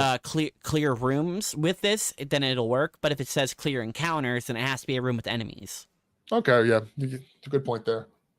Which is kind of just unfortunate. So like I said, unless you're seeking out what he has, unless you're doing a run farming for darkness or something, I almost skip Sisyphus every time now. Yeah. Whenever Dylan brought up Sisyphus, I was like, oh yeah, he's in this game. I forgot about that. I don't interact with him ever. He's very likable, and he's very useful in the beginning of the game when you first start playing. Like the first couple runs, he's super useful, but after that, it's like it's not worth your time to go see him in most cases. I wish they kind of gave him a buff later on. Like maybe there's a chance he'll give you a fourth option, or there's a chance there could be some random items in the room, just something to encourage your chance to see him. I like him, but it's not like Eurydice where can get it confirmed at least one super increased rarity buff for my my boons. I think a simple change to him would just be always give you health, and then the option between gems, darkness, and coins. Mm-hmm. Because then you get currency and health no matter what. Or the guy in Elysium, the real downer dude. Yeah, Elysium. What is his name? He's got a weird name. Yeah, you have to uncover his name by looking in the codex. He will not tell you his name. Yeah, And that's the other person. You're trying to reunite him with Achilles. And I'm far away from that, like reuniting Eurydice and Orpheus. So there's two reunitions you're supposed to do. If you need it, he's got the best ability in the game where he will completely replenish all your death defiances if you're missing one or three of them. But if you don't, he'll also give you And if you're not, then he'll just give you 60% extra damage for the next couple encounters. Which those are the two I do. He's timed right before Theseus, so you'll have that extra buff before Theseus. So if you're doing good enough, you just always take the bonus damage from him. Yeah, and every time I see him, I get excited. I'm like, oh, obviously I don't want to lose the death defiance, but there are times like I'm missing one health, but it's like I'm losing one. It's like this may have just saved your run because even the Theseus boss fight, you can still lose Death Defiance, but the final area where you're dealing with all the cultists and the satyrs, it's like that's when that poison will just burn your health so fast. Like you can't lose Death Defiance here. Focusing back on the end with Hades, once you knock down his first health bar, which can be a challenge of itself, I didn't know he had a second stage, so I got all excited because I beat him and it was a hard fight, and I'm like, oh, sweet, foof. Then he has a conversation with me briefly, and then he stands back up, and I'm like, no, no, no, no, no, no, no, no, no. I was like that meme where a second health bar appears, and it's just like panic, because I was not ready for it. Fortunately, I think the second time I fought him, I was able to beat him. I think I lost to him the first time I fought him. Every time you die to a different character, you come out of the pool of sticks, and Hypnos is one of the underworld gods. I think it's clever that he will comment on all of the different things that you get killed by. I enjoy that as well, of the Redacted. When Hades takes you out, Redacted got you again, huh? Yeah, he's curious. He's trying to figure out what Redacted is. Some people know what Redacted is, but they're not allowed to talk about it because, Hades killing you is like apparently a big deal, a big no-no. I do think it's funny because in the underworld employees, Hypnos is one of the only ones that isn't really allowed to know, because obviously Hades knows, Nyx knows, Thanatos knows, and Hypnos and Thanatos are Hypnos and Thanatos are Nyx's kids, but Hypnos is the only one that's left in the dark. I'm assuming because he's kind of a blabbermouth, because he loves to gossip. Everyone that walked in the door. He loves to gossip.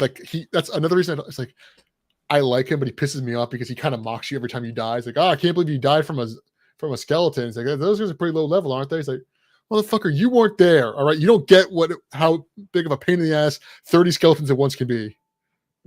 Like the witch horde getting me. That was actually a rage quit I got of losing a Death Defiance to them, and just letting the little mini boss of the witch horde. I hate that. Of all the mini bosses, I hate them the most. What makes that so frustrating is because they're so weak. If you have a single Athena reflection ability, that boss fight is nothing. But if you don't, It is one of the most frustrating ones in the game. Especially if you have the fist or the sword, where you have to close the distance, or the fist and the sword, or the fist and the shield specifically, because they have no range. The sword, you can at least do the ground slam and kind of like push them away a little bit and kind of adjust with it. But the sword, but the shield and the fists, you have to close the gap and just tank all the damage or dodge through them. Well, man, I think Elysium is the hardest of the floors, but I have the most trouble with Asphodel because of all the magma and how you have to position yourself constantly to not be taking damage. Mm-hmm. But it's also satisfying. Again, I was never a Poseidon fanboy till recently. It's like, if you have his knockback powder, it's like you can push them in the lava and just a lot of them will just stick there for a few seconds and deal a significant amount of damage to their health. You can use the environments against your opponents, which a lot of games don't do, which is very, very fun to do in this game, especially with all the traps. I do like knocking enemies with traps. Traps do a lot of damage to enemies. And there are some chaos boons where you take 700% bonus damage from traps. It's like, yeah, no, I'm actually scared of traps. Usually it's like, yeah, avoid them, but they're negligible. There are times like that could ruin a run from 5 rooms where you take extra damage from them. And that is a perfect example of why I took that off my pact of punishment. For a while, I was running with it's called heightened security, where all traps do 500% extra damage. For the most part, it wasn't any trouble. I went through the first level, no problem. Went through the second, no problem. The third level, I got hit with the spear or two, and I was like, okay, this is annoying. I got to the fight with Hades, and in the second stage of his fight, he will start summoning little green pots on the ground, and the green pots, whenever they crack, will put little hands on the ground, and if you're in the hands whenever they're on the ground, they'll kind of immobilize you, so Hades can get free hits on you. Those are apparently traps. I didn't know it. I was doing a run with him, and I was doing really good. I got him down to maybe 10% HP. He caught me with one of those green canisters, and it did 150 damage to me. Instant killed me. I was like, oh my god, I'm not playing with that on anymore. I cannot risk 150 damage being taken in one hit. That's more damage than anything I've ever taken in the game. Yeah, ever. they're I've been hit with Hades' most powerful attack right in the mouth. Didn't hurt that much. they're one of the worst traps in the game. But on the same page, they're also pretty nice because you can bait Hades into destroying them or activating them on his own. Because you can just hit him with a weapon and it activates them, and pretty easy to dodge. But one of my favorite things to do is Hades got the big swing move. He's got the dash, the stab, and the big circular swing. If you just bait him, he'll hit them at them, activate them for you, and then they go away in about 3 seconds. So if you're, they make it fair. They're very threatening, but they're not unfair in my opinion. It's like this is, especially the specific boss fight is so good because it's very well thought out. They know how to balance everything. Hades has killed me a dozen times, and I've never been like, that was bullshit. It's always, God damn it, I shouldn't have done that. Because sometimes I went too aggressive or I was playing defense too long, and then I ended up tripping over something and getting myself killed. I think the fight against Hades is also a fight against endurance, because the longer you fight him, the more mistakes you make. And every time you make a mistake against him, he's just doing, oh, here's 20 damage, here's 40 damage. He's just chunking you every time you make a mistake. So if you're not beating Hades pretty quick, it can be detrimental to you. And in fact, in one of the later matches that I beat him, I was playing with the Pact of Punishment, where you have a timer on. And if the timer hits 0, you start taking like 5 damage a second. So the timer hit 0, and I instantly lost my last Death Defiance. I didn't know what damage I took because I thought I was safe. I thought I was fine. I dodged around and I just suddenly just Death Defiance. And I'm like, okay, I don't know what just hit me, but I have no health left, and I was just like, I'm panicking. Trying to beat Hades, and then I hear Thanatos telling me the time's up, and I'm like, oh shit, what? No, this isn't good. So I'm watching my health just tick down, and I beat him with only 30 HP left. So I had 6 seconds left of life before I just timed out, and it's the only time where I've hit the 0 time. But I was like, oh man, that I know all of my mistakes this match. I AFK'd in a room and I was just checking text messages. I burnt some time. I went through too many of the extra rooms in the search of the Satyr sack. Yeah. I almost killed myself because I wasn't paying attention to the timer. That was my quickest. When I have that on, those are my quickest runs to make sure that time doesn't tick down like that. I will say that one sounds really intimidating, but like we mentioned earlier, if you combine that with Hermes Keepsake, the one that increases your speed if you're quick, that one becomes much less threatening to you after like the first play style. Because that's by that point you have about a 10% movement increase, and it is by that point you can really feel the difference. All right, so once you finally take down his second health bar, your father Hades takes a knee, and he kind of gracefully accepts defeat. I mean, you've killed him. It's not like he has another option, really. So Hades gives you a couple of last words, and he bleeds out, and he gasps for breath, and he's taken down the River of Styx back to the House of Hades to greet you when you get back. I'm sure he's going to have some words for you. Get but back. Now what do you you're mean? basically free. That was my attempt at continuing. I'm sorry. I was like, "What do you mean go back? You're Zagreus. You beat Hades. You're free from Hades. You don't go back. What are you talking about?" I say, well, you maybe you forgot your cell phone. You left it on the charger. You left in a hurry. Boo. All right. Anyway, so you beat Hades, and you're basically free to leave. There's even a nice doorway marked for you, and you've built up a kind of a talk with Nyx at this point to kind of indicate to you that there is something on the other end of this barrier for you. So you cross it, and you find out that you're in Greece, which I guess makes a lot of sense. You walk down some snowy pathway, and you come across a beautiful, veritable garden, kind of a Garden of Eden in the middle of this snowy wasteland.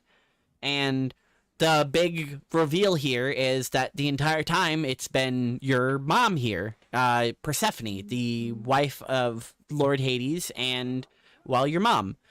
As Dylan mentioned, the entire game up until this point, you're kind of led to believe that Nyx is your mom because, well, I mean, the other two death brothers they're his or her, you know what I'm saying. I believe there's sons of Hades as well.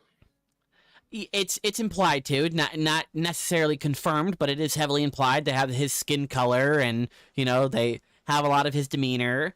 But you meet your mother, Persephone, and you have a nice conversation with her. You reconnect with her for a while. You tell her of your struggle and your journey to escape Hades. At first just to leave, but now that you know that she is existing, she's the whole reason you keep dying over and over to leave. Problem is, after this long conversation, Zagreus starts feeling sick and ends up kind of just succumbing to natural causes of some sort. He bleeds out and dies right in front of her. That was a pretty good hypnos, honestly. Yeah, really.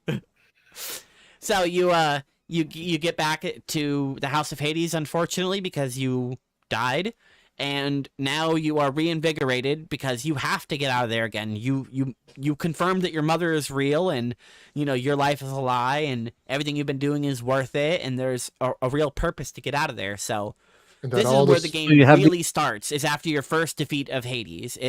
You think that it's like another roguelite where you beat the final boss and it's like, okay, well, the story's over and you can just keep doing it over and over, whatever.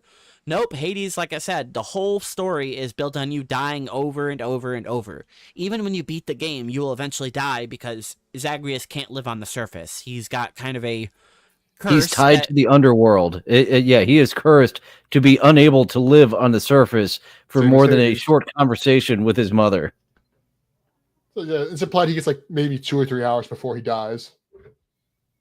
I think it really depends on how much stamina he has getting out of there too, because sometimes he dies during the first conversation, sometimes there's time passes, sometimes, so it could be up to 3 hours after he beats Hades that he gets to have a nice dinner or conversation or help his mom tend the garden, and during these visits, you start building a relationship with her and uncovering why aren't you in the underworld, why aren't you still here? If you knew I was down in the underworld, why would you leave? And it comes to figure out that, well, she didn't know that you lived. She was real lying. Everyone kind of your entire life has been lying about Zagreus's birth. He wasn't even supposed to be born due to circumstances of biology and the fates. Holy lineage and stuff like that. Zagreus, for all intents and purposes, shouldn't have been born and should have died when he was born. Yeah, it was basically.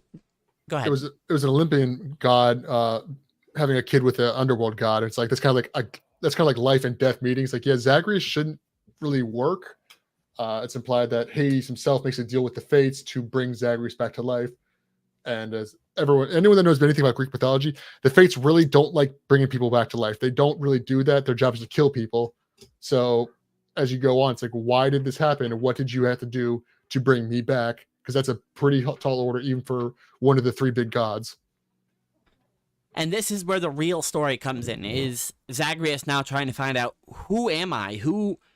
Why am I? What is going on? What is with all of the lies? What's with all the secrecy? And you are the only one stubborn enough and able to die literally over and over. So you're the only one actually capable enough to solve this just through sheer tenacity.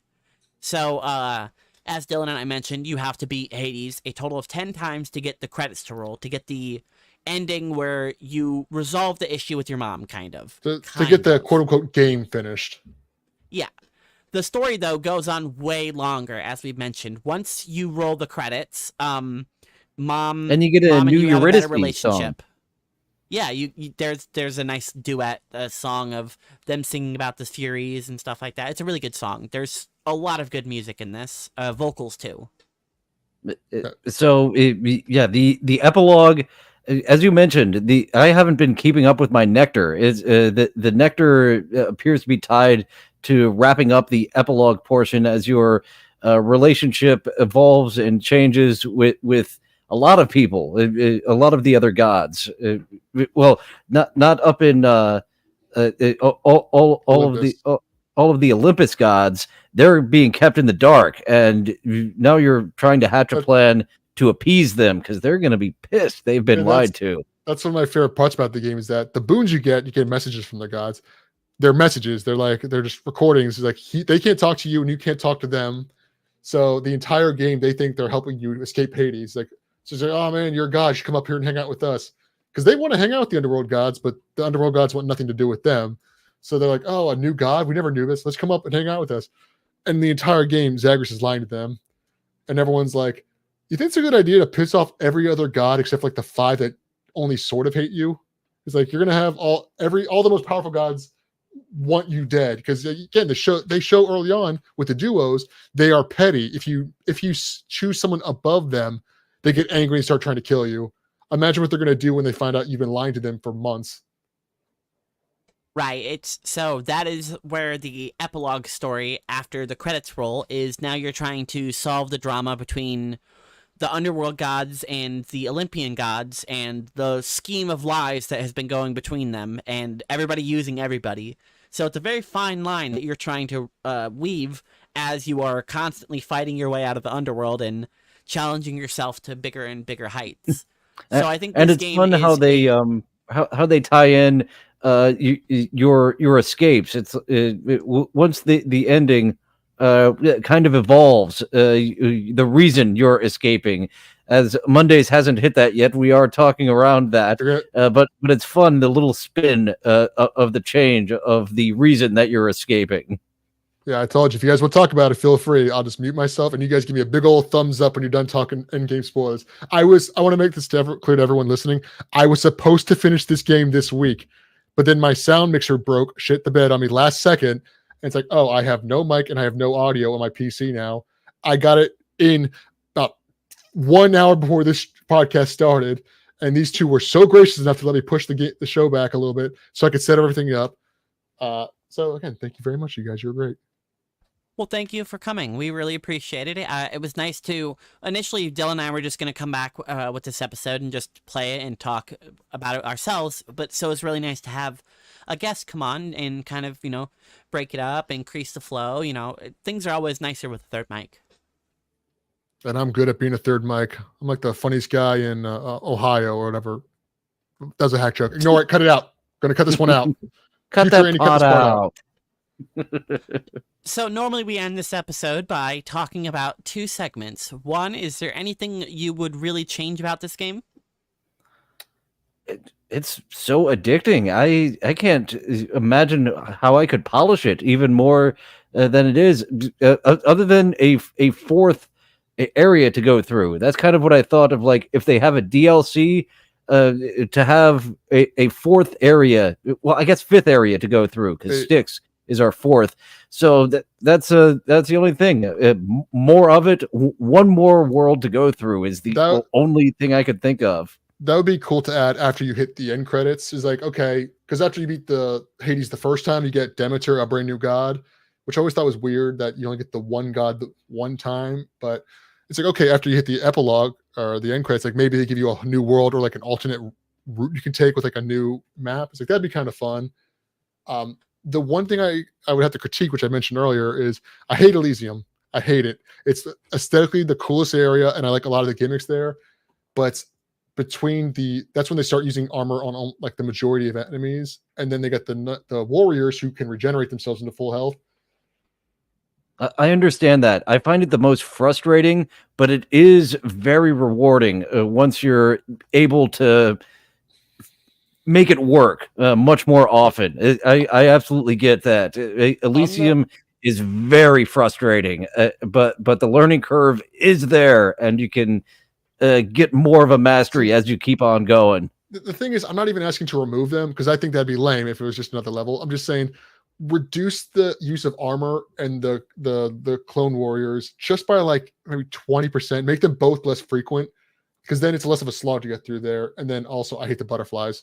It's the worst enemy in the game, but I'll deal with it. Orbs.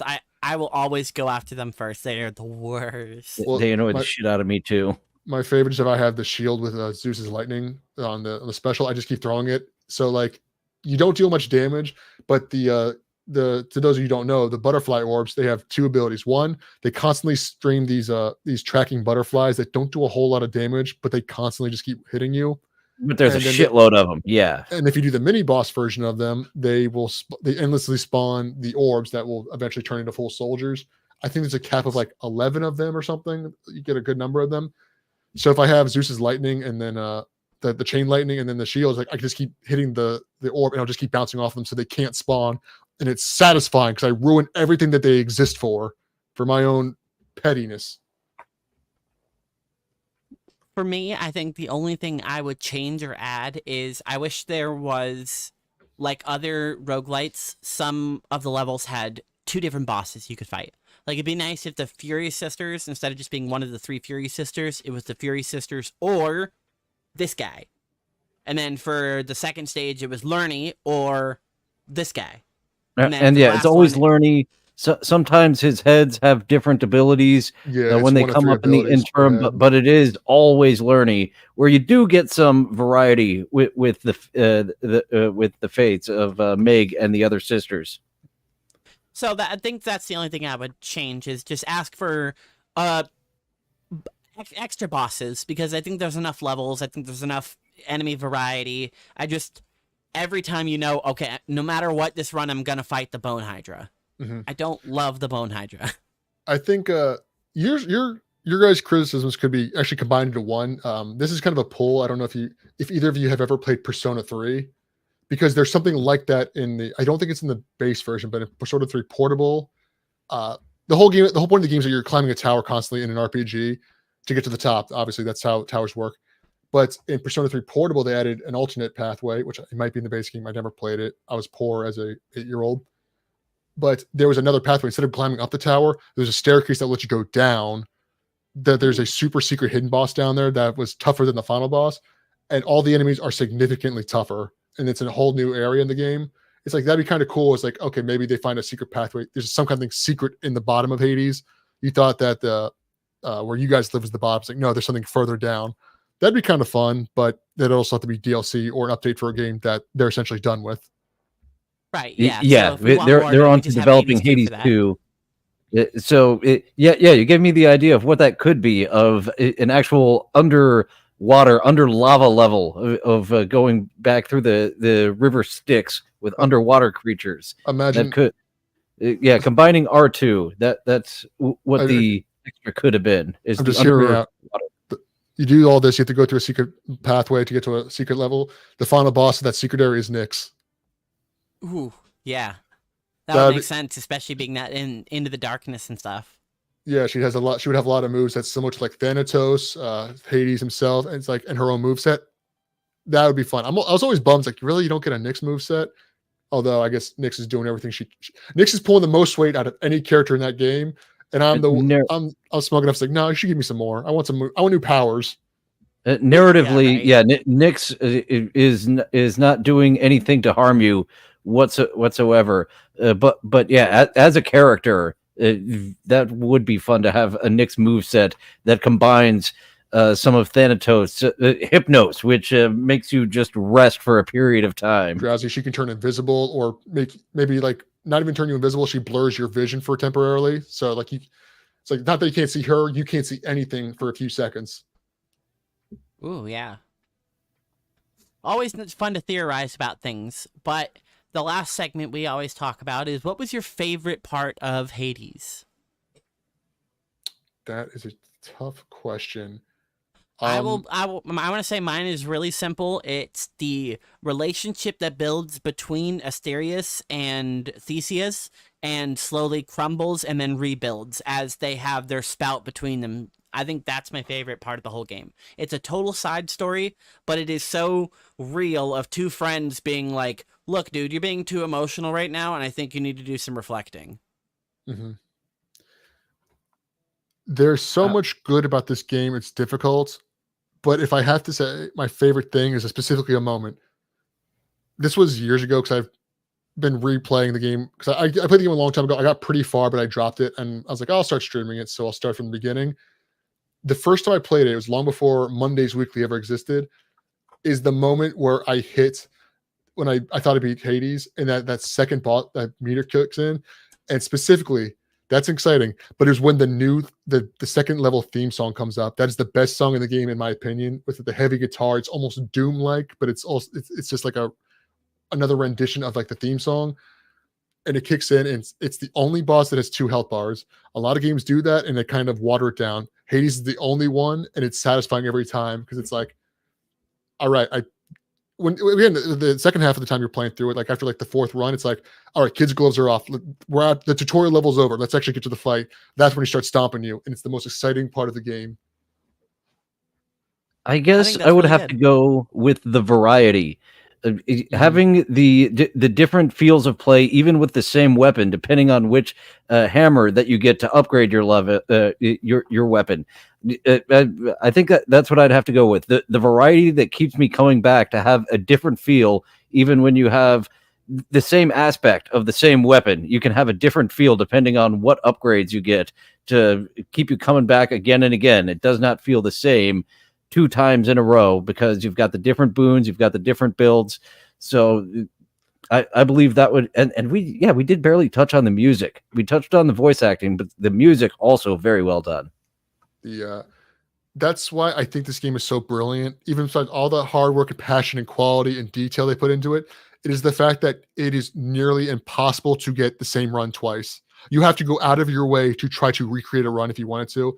And that was actually frustrating, that when I got a build that was just my absolute favorite, it's like, I'm probably never going to see that build again. That was my absolute favorite. With your keepsakes, like you can kind of aim your way certain ways, and with Nyx's mirror at the very end, you can put a lot of money into increasing the chances of getting legendary and epic buffs. It's like, yeah, you can tweak it, but it is so hard to get the same run twice. Every little piece about it, between the heats, the weapons, the modifications, the items, the fact that eventually you get the ability to roll rooms if you don't like one yet, so you can roll it for another random chance. They were like, okay, look, the biggest thing for this game, for any roguelite, is that we will not let you get bored.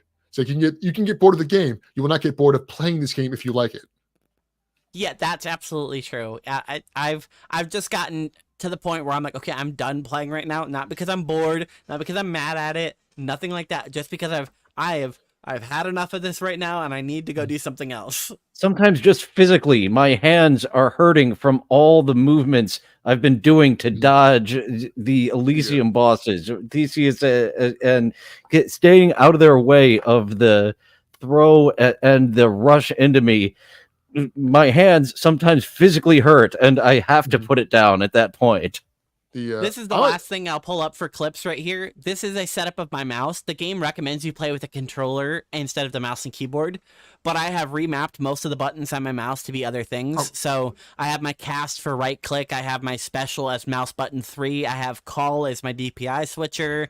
So I have like almost all of my buttons on my mouse. I just move with my left hand with the movement and the dashes. Everything else is on my mouse. So sometimes I will just like consciously be paying attention of how many button presses I'm doing on my mouse. I'm like, I'm pressing every button on my mouse right now. Yeah, it's I would say I'm a huge fan of roguelikes and roguelites. This is the best one, even though it's not my favorite. My favorite's probably Risk of Rain 2. But there are times I'm like, yeah, I enjoy this game. I love this game to death. But they're like, I've played a lot of runs that are almost identical. And the other it's weird because I have like a mental map in my head of like the 4 main roguelikes I played, which would be Binding of Isaac, Risk of Rain, Hades, and a game called why do I play this game all the time? Not House of the Dead, Dead Estate. It's an indie game. It's an isometric, just like Hades, but it plays sort of like it's like a point and click shooter, I guess is the word. I'm not good at words, but Hades is the highest quality by far. And it's like, because I've never been bored. I guess the closest one, if you don't want to play the same run twice, would probably be Dead Estate, because there's a lot of similar things to it. You can re-roll random items. But like, look, again, I'm definitely biased, but Hades is so fucking good. I love Risk of Rain. It's top 20 games for me. Hades is significantly better in quality and replayability. All right. Well, we're going to start wrapping up. Of course, we're going to give you a chance to do some plugs. Dylan, why don't you tell the people what you're up to and where they can find you if they want to check out more of the stuff that you're up to? Dylan from Somewhere over on YouTube Tuesday and Wednesday for the rest of July, taking off Thursdays, but regularly Tuesday through Thursday, 11:30 a.m. Eastern. A few different show concepts we've got there. I believe I'll be launching a Rumble channel soon. Same reason that I put our show on hold, Nerds Without Dates, is because we got hey, YouTube. knock it off with those clips. So I got the itch to do that again with successful failures, and I tested them on a burner account, and still they're forget about that. Okay, we gave you. So I do have the itch to do a review show that is going on hiatus. Will have to not be on YouTube. Still exists over on Twitter. So Twitter, Twitch, I get very little traffic, but Dylan from Somewhere is over there Tuesdays through Thursdays, except for the rest of July. Only Tuesday, Wednesday, 11:30 a.m. Eastern. Well, thank you so much, Dylan, for coming back. It was nice to have you. And of course, we have a returning guest Mondays. Thank you so much for joining us. I know you do some stuff. Tell the people where they can find you and what you're up to. Well, thank you guys for having me again. It's always a pleasure to talk to you two. I'm Mondays weekly everywhere: Twitter, Twitch, YouTube. Mondays weekly spelled exactly how it sounds. I couldn't think of a better name because Mondays was taken on everything. So I was like, whatever, weekly. I'm not good at names. So I stream pretty regularly. I shit post a lot on Twitter. That pisses a lot of people off. I make fun of HoloLive fans. They get really mad at me. That's always fun. But lately, again, I said before, it's a quote unquote a content creator because I've been dabbling in review videos. I'm not as intelligent as these two or as linguistic, but I've done a couple of videos. Last time I was here, I talked about my upcoming Goodbye Volcano High review, which it is out now, which it's been out for a few months. Still go watch it. I'm pretty proud of it. Really good. I was like, I look at that editing. It's like, I should have done this. I got real tired at the end. I've made a dog Ningen review. Let's emphasize the word Ningen. That's how it's pronounced. Definitely not another word with a different title that I can't say. That'll get you guys in trouble. It's a web manga. Really enunciate that word.Ningen. Let's spell it. I'm not even gonna say the word no more. It's a half man, half dog. It's a web manga that's it's kind of notorious on the internet for being a bit of a shit post, but I'm saying this without any irony. First off, you should go watch my video because it's smarter words than me now. Great manga. I've turned a few people onto it. And to those of you, I assume some people might like this, I am currently working on a Stuttering John Melendez video that I'm going to try to get done before DabbleCon 2. That our dear Annie here was so nice enough to read and help me rewrite and edit the script. I really look forward to seeing that. It would be really good and a good time to get it out, and you would get plenty of promotion for putting it out right around DabbleCon, and who knows, maybe you could even get it featured. That's what I'm trying to do. I'm trying to like schmooze my way last second into like getting like with like the newest Dabbler award. No, it's fun. It's not so. I'm taking a different angle at this one than most John videos. I'm obsessed with lolcows. I love freaks on the internet, and people don't really talk about him as a lolcow enough. I love and hate them all. It's Curious Chan, King Cobra, Daniel Larson, and I just want to observe them. And I feel like that community hasn't found John yet. So I thought it'd be very funny to expose that community to him and see how he reacts. But the Dark Side Phil community, I went down that rabbit hole for a while. It doesn't appear they found John, but they found Steel Toe Morning Show. Some of those guys are covering both Dark Side Phil and Aaron Imholt. And to those of you who know Steel Toe, John and Steel Toe are almost identical. The only difference is Steel Toe is slightly better of a liar, and he's edgy. He tries to be an edgy Anthony Cumia, but he's bad at it. Oh, he calls himself an Anthony Cumia clone. And Spurgsnake actually made the reference to the obscure movie Multiplicity. He's not a clone of Anthony Cumia. Every clone. He's a clone of a clone, which doesn't exactly turn out right. I can see him like cramming pizza into his wallet, saying, "I like pizza." But it's like then he's talking about how he's a good dad and that he doesn't do cocaine anymore. That's what a clone of a clone of a clone would do. No. So yeah, check me out. I like to think I'm kind of funny in my reviews. You know, I put some edgy jokes in there. Shout out to Elliot Roger. That was my first video ever. But yeah, I want to thank you guys once again. I had a great time, and hopefully next time things won't shit the bed and I can finish the game properly before we go on our review. We got lucky though. This is a roguelike. There's technically no endings. Yeah, Right, yeah. not Technically, really. you've beaten it. You just haven't beaten it 10 times to get the credits to roll, or a jillion times, which none of us have done yet, to get the epilogue ending. Yeah, I barely scratched the surface. Most of us have, and people that hit the credits, like, oh, there's another 30 hours worth of gameplay here and secret dialogue that I've never found. Well, again, thank you so much both for joining us. We'll be coming back in 2 weeks on the 17th to talk about Prey 2017 with guest Spurg Snake, unless that gets canceled or pushed back. But at the moment, that's what it looks like.